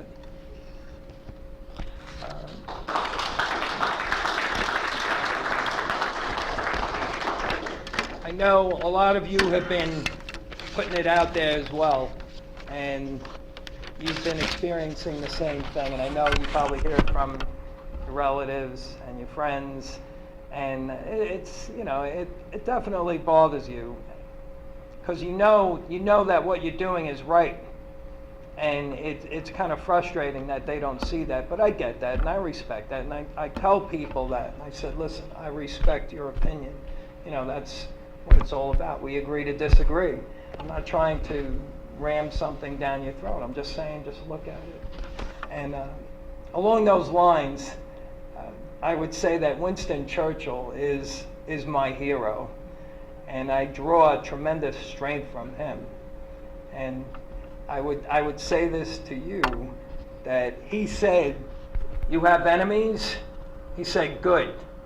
He goes, that means that you stood up for something sometime in your life. And that's the truth. And he also said, Barbara, where are you, Barbara? Right there. If you're going through hell, keep going. And one of my favorites is, never give in. Never give in. Never, never, never, never. And nothing, great or small, large or petty, never give in, except to convictions of honor and good sense. Never yield to force. Never yield to apparently overwhelming might of the enemy. So Winston Churchill had it right, and I draw tremendous strength from that, and I'm going to keep going with this until I can't do it anymore, because we're going to get justice. We are. We're going to get justice. Thank you.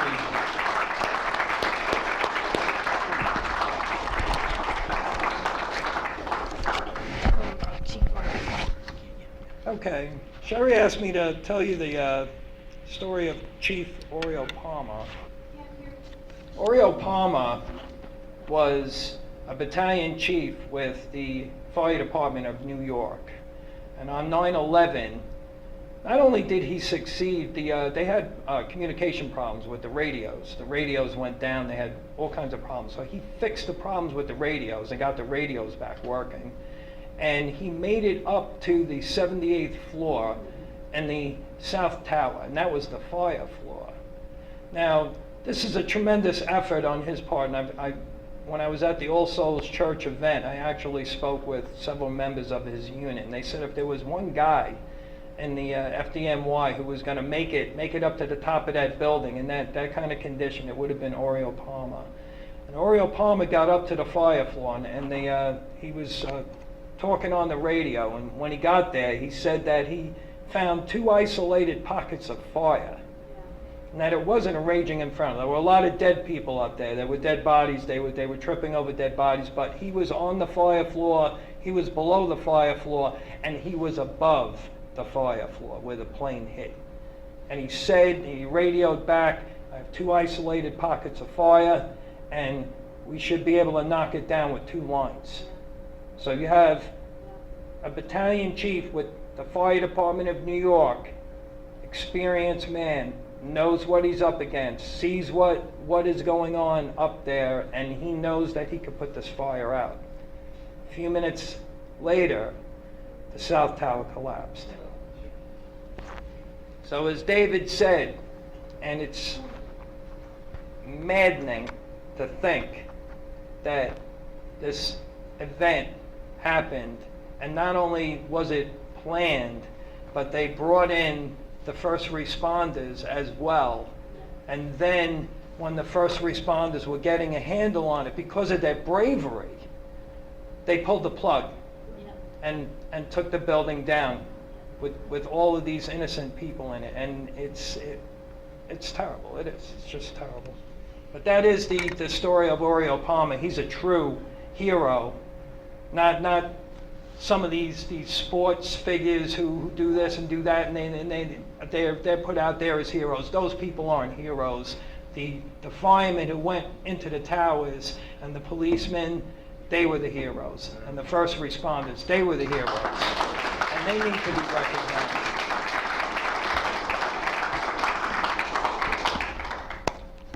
That's what we have to say about Oriole Palmer. People that are dying right now of cancer. Yes. The effects of working on the pile, breathing in what was in the air. They said the air was safe.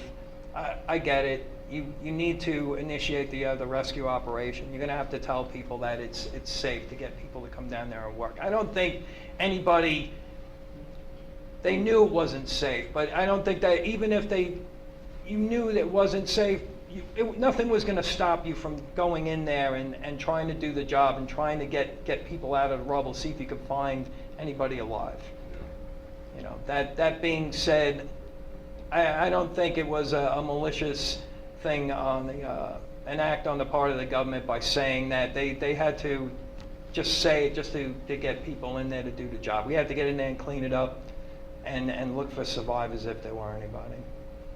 And people are suffering, so people are still dying years later from the effects. 2 of my fellow commissioners are they're still battling cancers from being down there from 9/11 related illnesses. So it's an ongoing thing, and that's something they finally extended the benefits, and it took the gentleman to go before Congress as he was dying and kind of beg, and it's like pathetic to think that Congress would even say no. They're giving the guy a hard time. He's dying.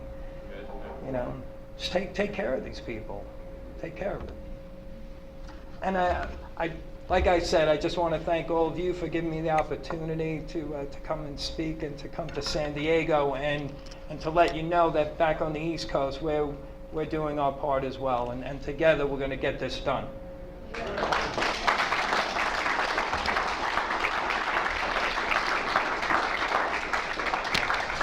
Anybody else? Are we up to the question part? Yes, sir. If you have any questions, does anybody have any cards? Okay, I'll come around and get them. It's not fair, he got 2.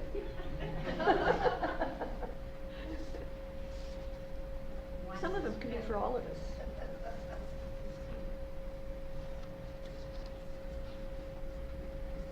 Maybe this one will be good for you.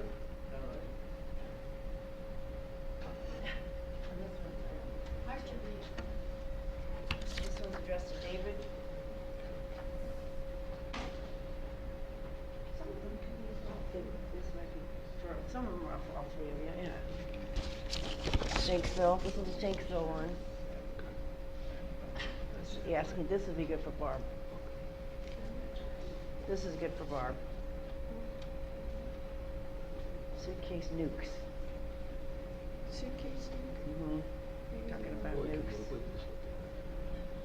Trucks and machines to remove the debris and ship it to China. I bet this would be good for you. Representative, the Honorable participating.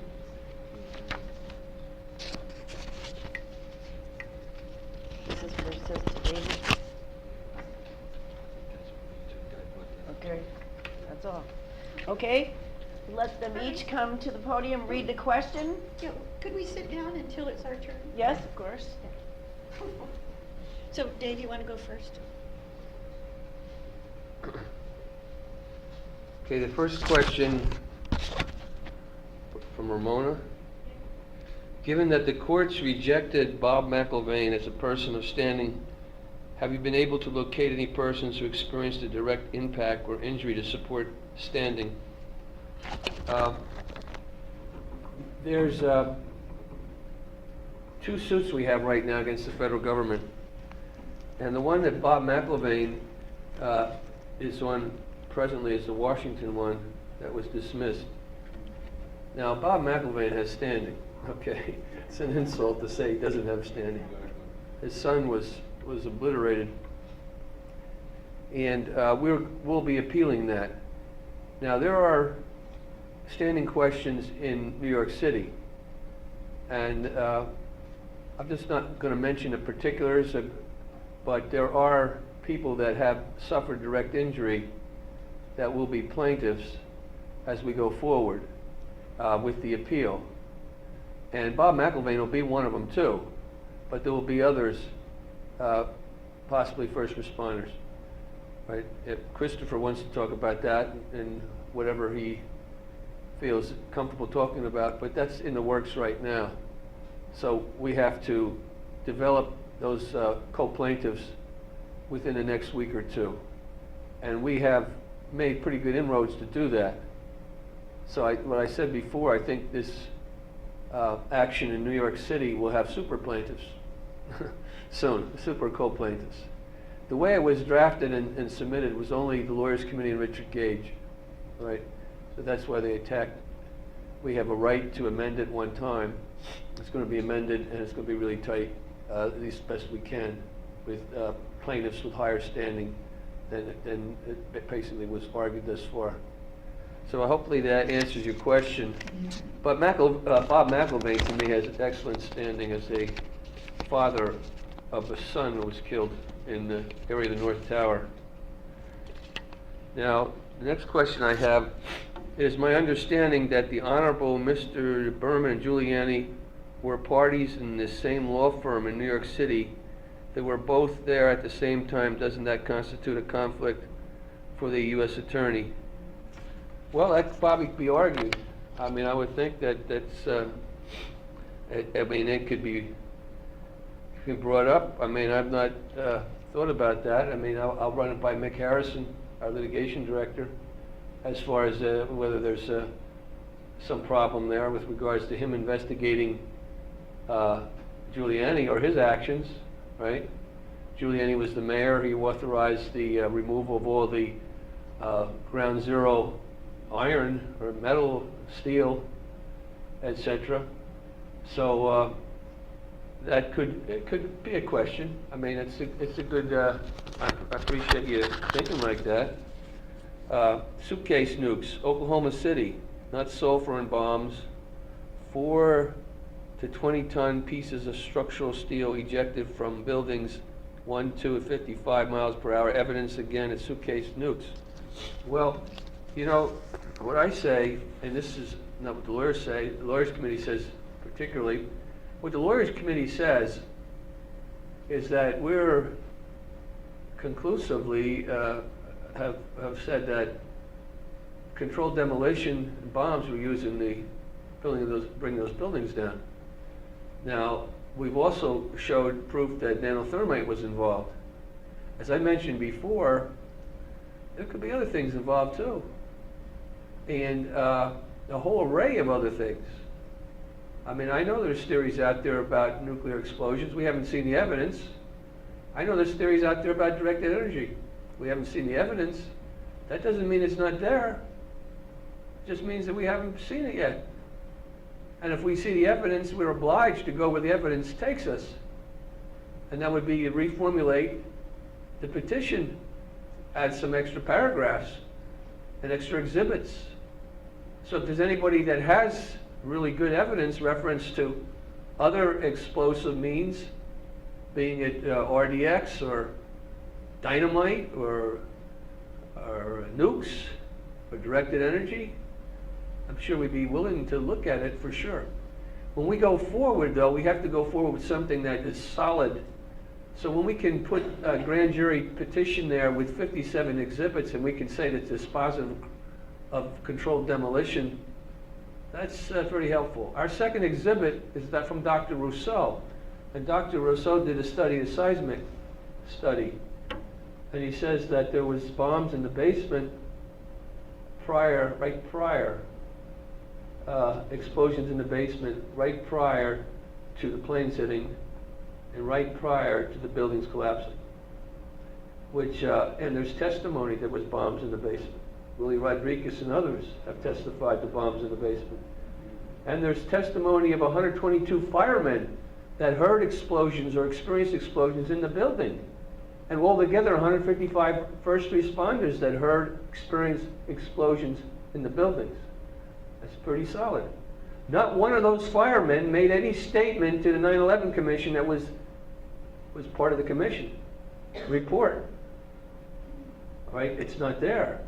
You can ask yourself how perhaps the best witnesses to what was going on inside the building were not asked to make a statement to the commission concerning what they experienced. But for the New York Times on a FOIA, Freedom of Information Act, requesting the statements that were required from them to make after 9/11, their chief or commander made them all make a statement as their experiences.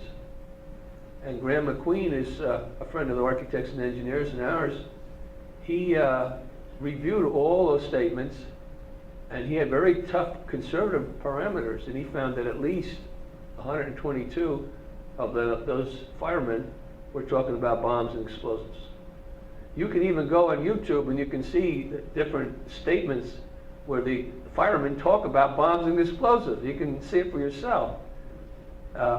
So the question again was having to do with nukes. Well, I think the question has to do, again, with anything that was used to bring those towers down. Right now, the best thing we have is the nanothermite, because they have studies, peer-reviewed studies that haven't been challenged or undermined.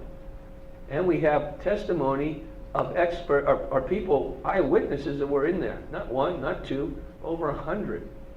First responders. That's, to me, very strong. Next question, Shanksville, Pennsylvania. Where's the plane? Remains of the plane. Good question. That's what the first people to respond there asked the same thing. You know, where's the plane? And as I mentioned before, they were like locals, and there was debris over 8 miles. right? And there was a lot of strangeness about it. There's a writer, Mark Gaffney. He thinks that at least last time I talked to him, that a missile actually made the hole. Right? But I've seen what's purported to be the human remains in Shanksville, over 1,000 exhibits or basic photographs. So what happened there, who knows? That's why you have to have an investigation. Certainly, it doesn't seem like the official story is correct. It's something really awfully wrong here. And maybe we'll get a break as to what happened. All right, there are people that say that it was shot down. They're afraid to come forward and say that. All right, and there's a reporter, actually, investigative journalist years ago. He had 3 reports that it was shot down. But then there's other people saying that it flew over. Something made it shot down, but not that plane. Then there's other people saying it landed in Cleveland, Hopkins Airport. All right, so there's a lot of mystery involving that. So where's the plane parts? We've asked for that, and we've got to be a part of a FOIA to get those plane parts. So that's what you do with a Freedom of Information. We had a whistleblower, National Transportation Safety Bureau, outlined probably at least 20 FOIAs for us to do. He's an expert in airplane reconstruction, airplane disasters. And we asked him, here's the crime scenes, what should we be asking the government for? And he's told us. So we're ready to, as I said, launch that aerial blitz where we need attorneys and money to do it. And we'll ask that question more point blank as far as the distribution of the parts. And we'll take it all the way through trial, because what's happening often is they obstruct. It's part of the way they keep the crime from being investigated properly, is you just obstruct. And most people, after 1 or 2 rounds, they just say, this is going anywhere. You need some money to take it to the next step. You need it, unfortunately. Next question. On Christy Todd Whitman, can she be prosecuted for deaths of first responders? Reference the air is safe to breathe declaration. Well, that, I guess you could look at that as far as a grand jury petition with government misconduct and obstruction. With regards to her, she was the governor of New Jersey. I actually met her once at a meeting she was talking about, and I think I might have even brought 9/11 up at the time. But there's a question there as far as what she was known, what they told her to tell us. I don't know if it's going to go anywhere. Can Christy Todd Whitman be prosecuted for the deaths of our first responders?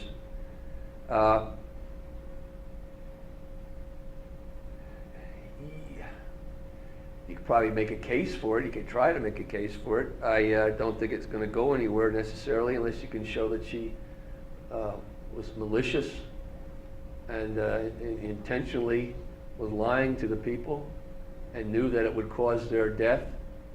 And as you heard the commissioner, he thought that they just wanted to get all the stuff gathered up and carted out of there. I don't know what their intentions were.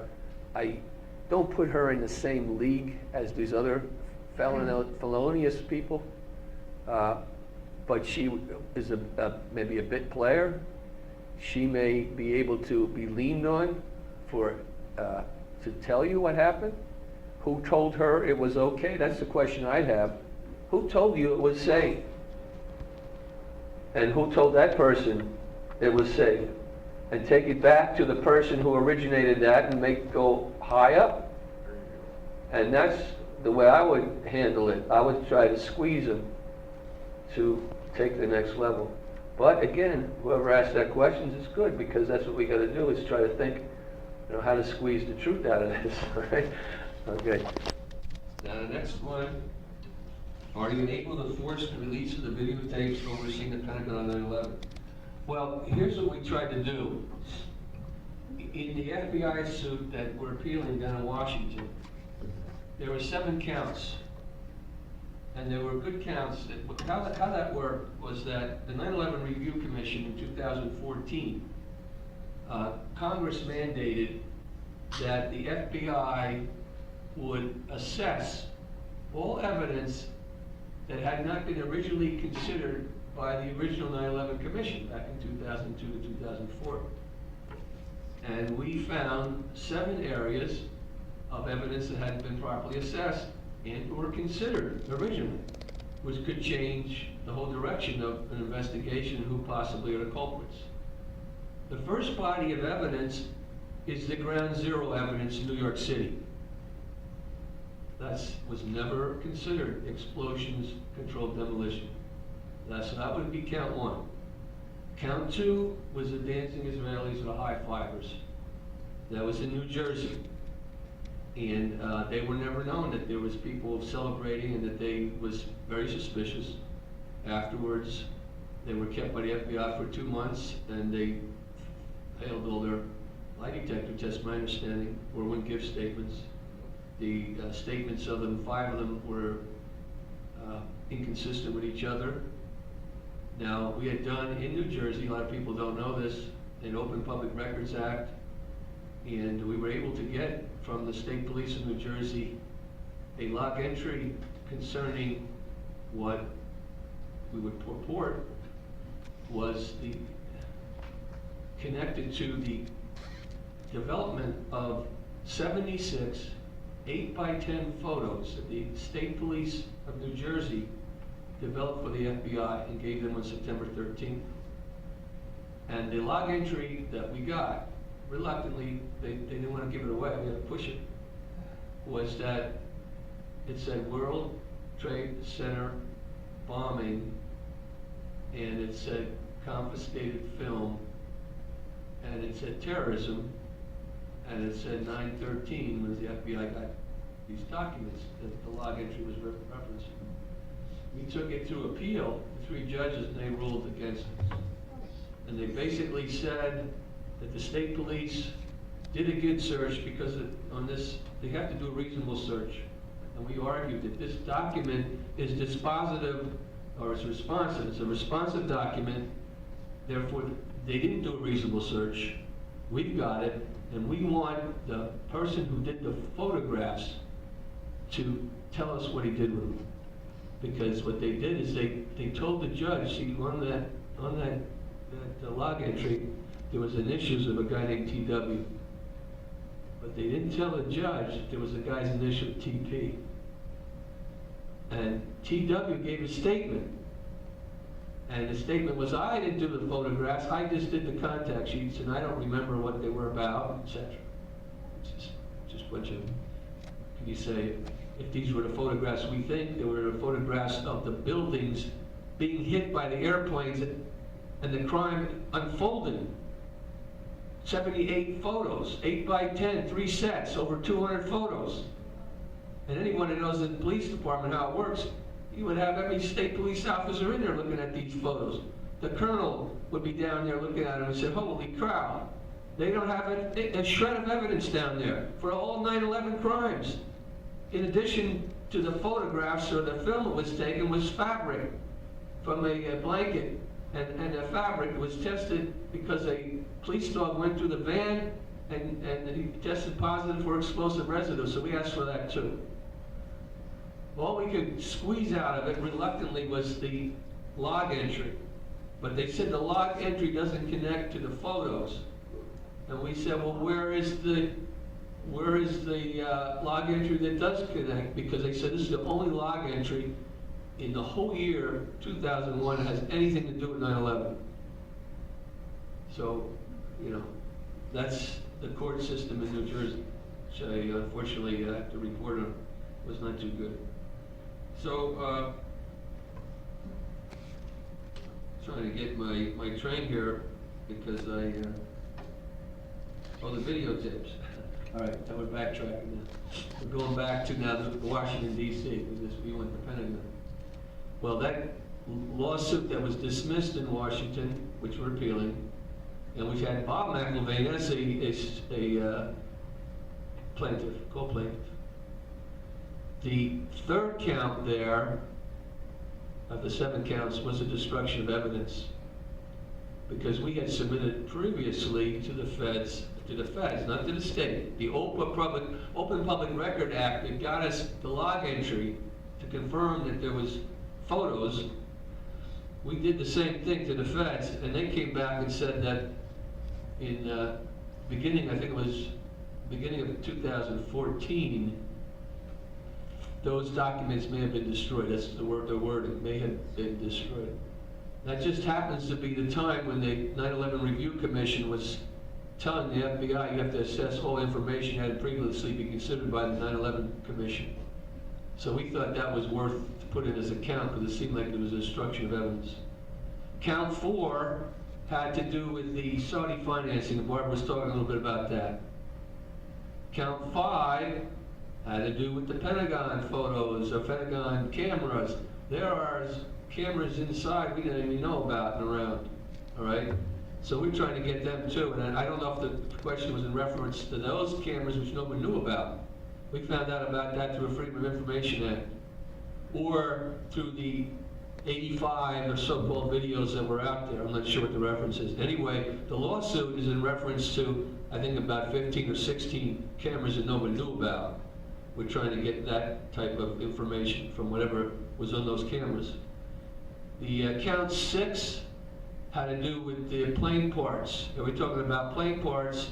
In particular, we're interested in serial numbers. So you probably know that serial numbers match up to the number of the plane. So if we're going to say that American 11 hit the North Tower, or United 175 hit the South Tower, or United 93 crashed in Shanksville, or American Flight 77 hit the Pentagon, or was involved in the Pentagon, if we have a plane part, we can track it down and we can show it.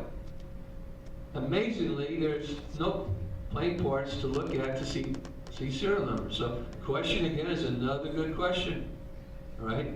If we could just get some plane parts that have a serial number on it, we could say this is this plane.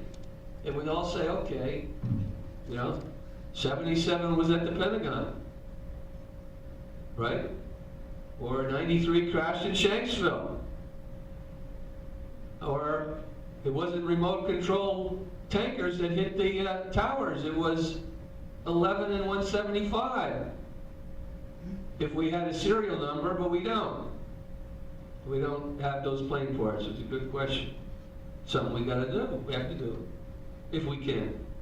Another question, another area to investigate: did any government agency not do their job relative to stock market irregularities? Well, I would say that's true. That's a big question. The stock market. There's one of the guys and attorneys associated with us. He's not on the lawyers committee. I mean the board, but he has done a lot of FOIAs on that. He gets stymied all the time. But you know that all those put calls and the options that people made money betting on a disaster. Well, one of the central characters that did that, I believe, was Wirt Walker. He was a member of Stratesec, or Securicom, one of the security companies up there. He was the cousin of George Bush, former CIA. And when he was, they looked into it, they said, well, we don't consider him a suspect because he doesn't match the profile of a quote, Muslim or Arab. Now, the last question I have, you are correct, 9/11 was a crime, but it was engineered by its perps, especially with the bombing of the Pentagon, to be an act of war demanding immediate retaliation, and so not a crime scene requiring a full criminal investigation. This official story, the 9/11 was an act of war, not a crime, made the remains of evidence of the crime of 9/11 possible for under something to do with Justice Department. All the laws and standard of crime scene investigation were feloniously ignored.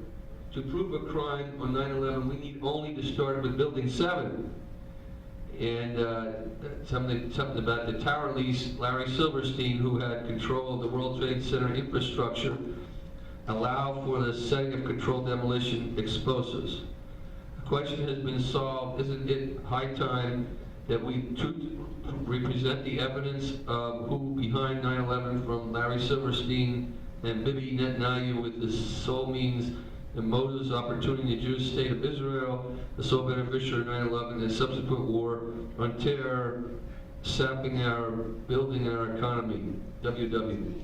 Well, that's, we did a persons of material information, and one is for the public and one is for the U.S. Attorney. You have to be careful if you start naming names, right? You don't want to get sued. You know, we can all do the reading, and we can direct the dots. You know, we can connect the dots to maybe what other possibilities are. So we don't. That's what the grand jury's there for. We want to get this information to a grand jury so that they can connect the dots.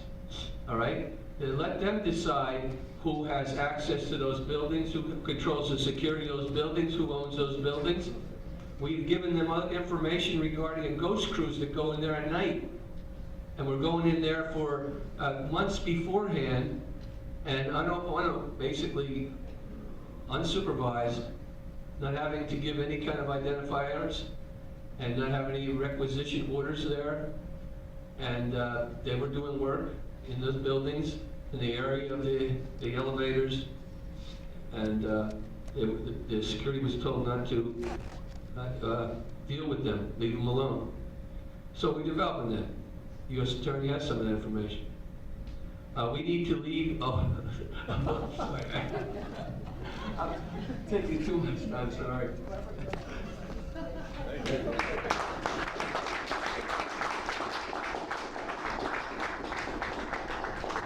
We only have the room till 5, so we kind of get the roll, and we can stay here all night to discuss things. And so, Barbara Honaker, can you come up and talk about the questions?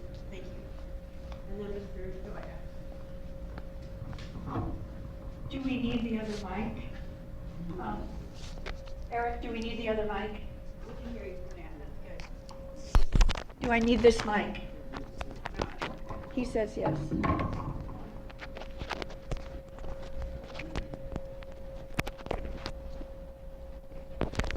Okay.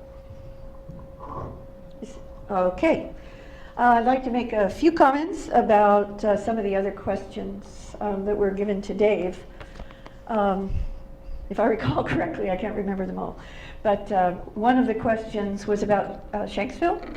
And what Dave mentioned is that, you see, it's impossible for the official story to be true, as he mentioned, with there being a debris field over 8 miles. Just completely impossible. Yeah. So that has to mean that there was some kind of a violent act against that plane well before the alleged crash site near Shanksville. I would like to let people know about Shanksville that because the individual is not here and I haven't gotten permission to give the name, but one of the wonderful activist members of your own San Diego Truth Group did tell David Ray Griffin, Professor David Ray Griffin, and myself over brunch a few years back, right here in San Diego, that this individual is aware of a FAA air traffic controller who was watching the blip for Flight 93 on her screen, and she saw a smaller blip come onto the screen, which was, because of its speed, was inferred to be a fighter jet of some kind, and that out of that smaller blip came 2 very small blips that went towards the Flight 93 blip just before the Flight 93 blip disappeared from the screen, i.e. inferred missiles. And we know the name of this individual. The individual who saw this happen was not the only FAA air traffic controller who watched it on the screen. There were others behind that person's back, and hopefully we'll be able to get some kind of a statement on that at some time when the individual is willing. So far not too afraid. So that's Shanksville. Another comment I wanted to make, I think it's very important in Dave Meiswinkle's great original presentation. There was an important slide on the Pentagon that, if you recall, it had 2 explosions. There was the slide, as I recall, the one on the right was the famous one of the 5 frames from the 2 outside security camera videos, and that was the explosion frame, which is frame 23.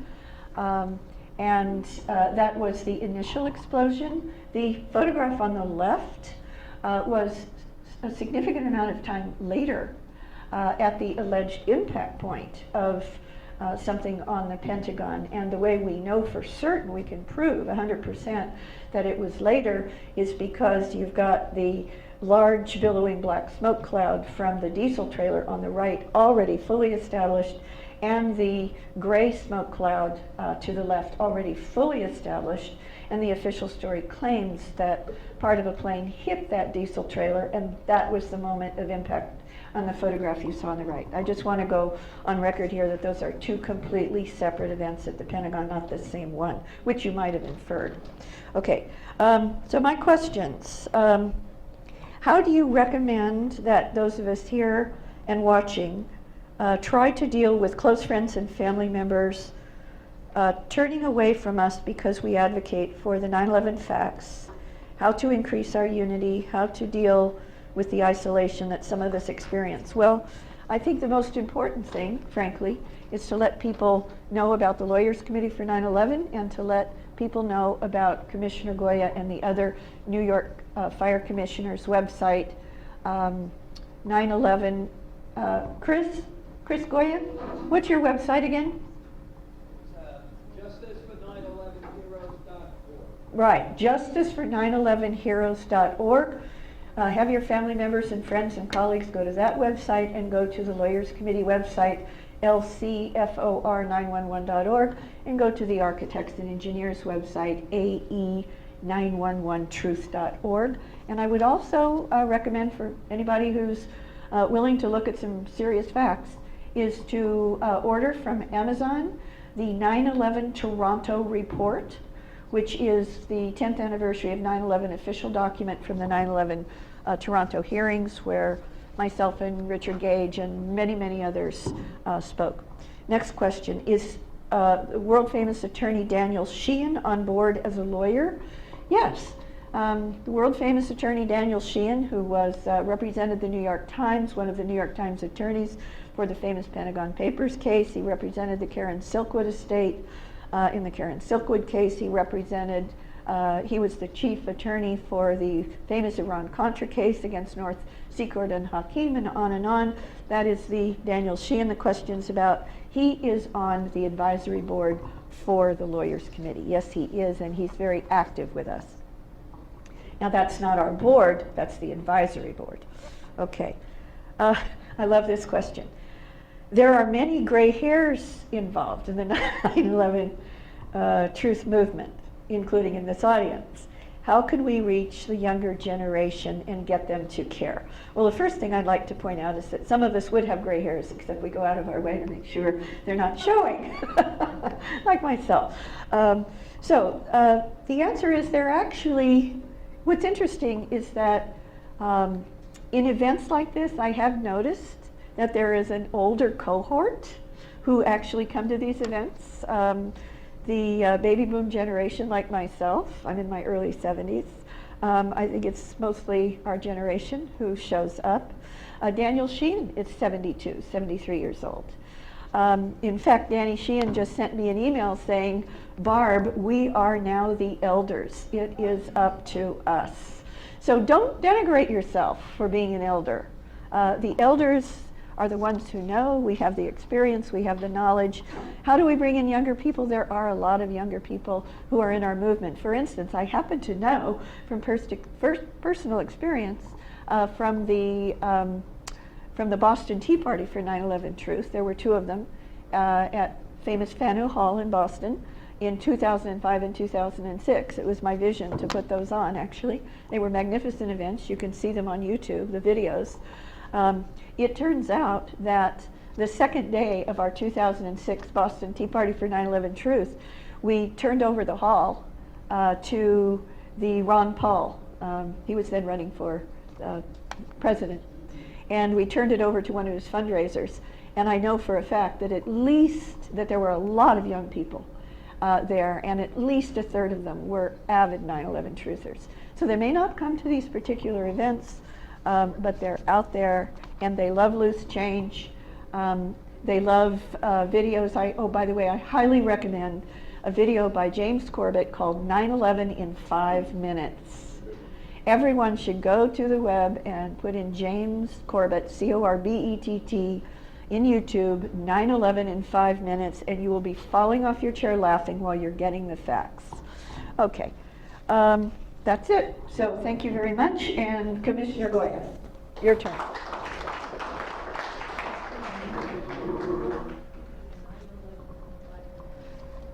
So, and then I also need to give you this. All right, thank you, Barbara. Okay. Stick that on. All right.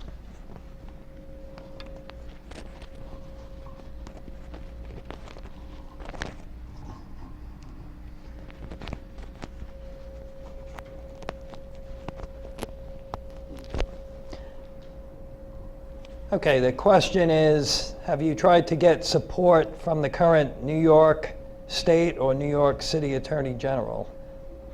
I would defer to David on that. I haven't personally reached out to the Attorney General other than to the Attorney General for the Southern District of New York, or the state's Attorney General. Yes, we haven't, that I know of. But Chris is making the distinction or the question between the state and the feds. Some years ago, we tried in New Jersey, because the federal authorities seem to be not doing the job, to get the state attorney general involved, because New Jersey has a lot of connections to New York. They had 800 people killed. They own the Port Authority of New Jersey. New York owned the Twin Towers, that whole complex. That one plane was taken out of Newark, New Jersey, '93, and anthrax attacks in New Jersey. There's a terrorist cell in New Jersey, and unfortunately they didn't do anything. Doesn't mean they wouldn't do it now. It's a good idea. Again, the good question's a good question. You could put pressure at the state level. It might even make it easier for the commissioner to talk to people on the state level compared to the federal level, or it might make it equally as good. So it's a good question. I don't think we have, Chris. Okay. I mean, that's always something that I could pursue as well. Like I said, I'm a letter writer. I like writing letters. Next question says, is anyone trying to determine the chain of orders which ensured that the army of people and trucks and machines to remove the debris from the 3 New York buildings and ship it off to China or India as scrap? I don't know that. I don't know the answer to that question. All I know is that Mayor Giuliani was the one who approved the removal of the steel. I think that's a fact. Okay, next question. Did anyone else see all of the explosions going out on each side when the 2 towers came down? I'm sure they did. The event was photographed from all different angles, and I know that there were plenty of eyewitnesses, and I have a lot of friends who were there on the ground, and the buildings came down on top of them. So absolutely, and I know that some people have given testimony to that, and there's plenty of video evidence to document all of that. Plenty of it. And I think David and Barbara are absolutely correct that if you study, that was one of the things that really got me going, is if you study the pictures of the buildings coming down. Now I'm in the construction field. I'm a volunteer fireman. People think I'm a paid fireman. I'm not. Franklin Square, the fire service on Long Island is primarily volunteer. And I do construction for a living. And I build buildings, tall buildings. I'm involved with the construction of bridges and tunnels, heavy construction. So I'm familiar with the construction techniques and just looking at the way the buildings came down, and the government theory is a pancake collapse. And I'm looking at it and I'm like, okay, it's a pancake collapse. Why are these structural elements going 1,000 feet that way and 1,000 feet that way? Why are the floors blowing out? Why is these billowing clouds of smoke if it's just a pancake collapse? And for the life of me, I couldn't understand that. And why pieces now is down there? Why pieces of the Twin Towers, these big structural elements weighing several tons, many tons, of 300 feet away, blown into the sides of these other buildings. And I mean blown into the sides of these buildings, not hanging off the wall, because they have pictures of it, where the sides of these buildings are pushed in. And you could see the actual floor, the outside skeleton of the Twin Tower imprinted on the sides of these buildings. And that's 300 feet away. So there's plenty of evidence to, if people would look at that and study the videos of the towers coming down, you could see the explosions 30 floors down, the debris field coming down. If you look, you could see the floors blowing out underneath. And of course they're not going to show that. And with Building 7, they don't even talk about it. It's not even in the original commission report. And that, like David said and like Barbara said, that's the smoking gun. That's why they didn't want to talk about it. That's why they waited 7 years. Who remembers anything after 7 years? They waited 7 years to come out with a report saying that it was normal office fires that brought the building down. And then when they show their simulation, it shows part of the building crumbling on one end. They call it a progressive collapse. And then the building kind of just goes this way, and then they stop it. They don't even go through with the whole simulation because their computer model would show that it was bogus. It's impossible. It's just impossible. That's why they stayed away from it from 7 years. So if anybody looks at it, looks at all the little pieces of it, you could put it all together. But it's tough. It is. It's tough for people to swallow. Yes, ma'am. One thing that we saw in the buildings and that coming down, and they also were interviewing the guy that owns Building 7. You said his name earlier. Silverstein. Yes. You heard him say, pull it. Yes. And that's what you do when you bring a building down. You pull it. And it went down immediately. So I had a big problem with that because he said that if you listen to his whole statement, he said he got a phone call from the fire department commander. Yes, which you did. But he said he did, and that they made a decision to pull the building. Exactly what you said. So I don't remember who I written to about that, but I pretty much put in the letter that the fire department is not in the business of blowing up buildings.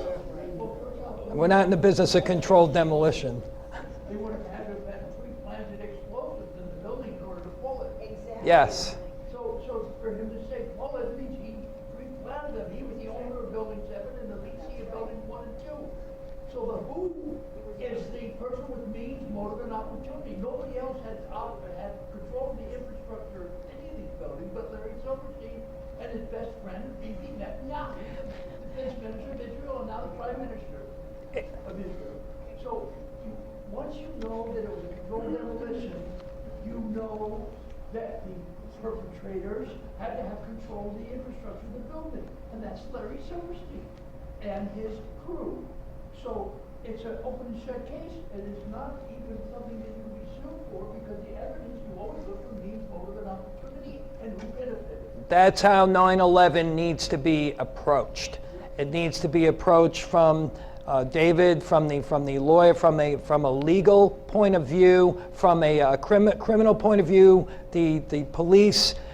You have a crime, and they investigate a crime procedurally, means, motive, opportunity, financing. Everything is looked at. Silverstein took out the extra insurance clause on the buildings 2 months before or a month before. That is a red flag in itself. If you bought a house and then you took out insurance on it, and then the month later it burned down, you'd be the prime suspect. Chris, do you know who No, no. He just said it was a generic term. He just said the fire department commander. That's right, that's what he did say. He didn't name names. Okay, Cheri. Thank All right. Thank you so much. Thank you so much.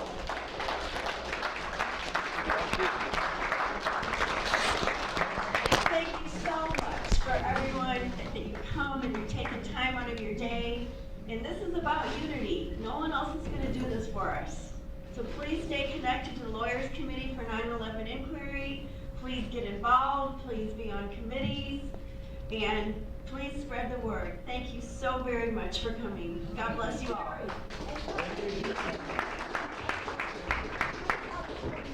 Oh, and if anybody can help put some chairs away, we certainly appreciate it. Thank you very much.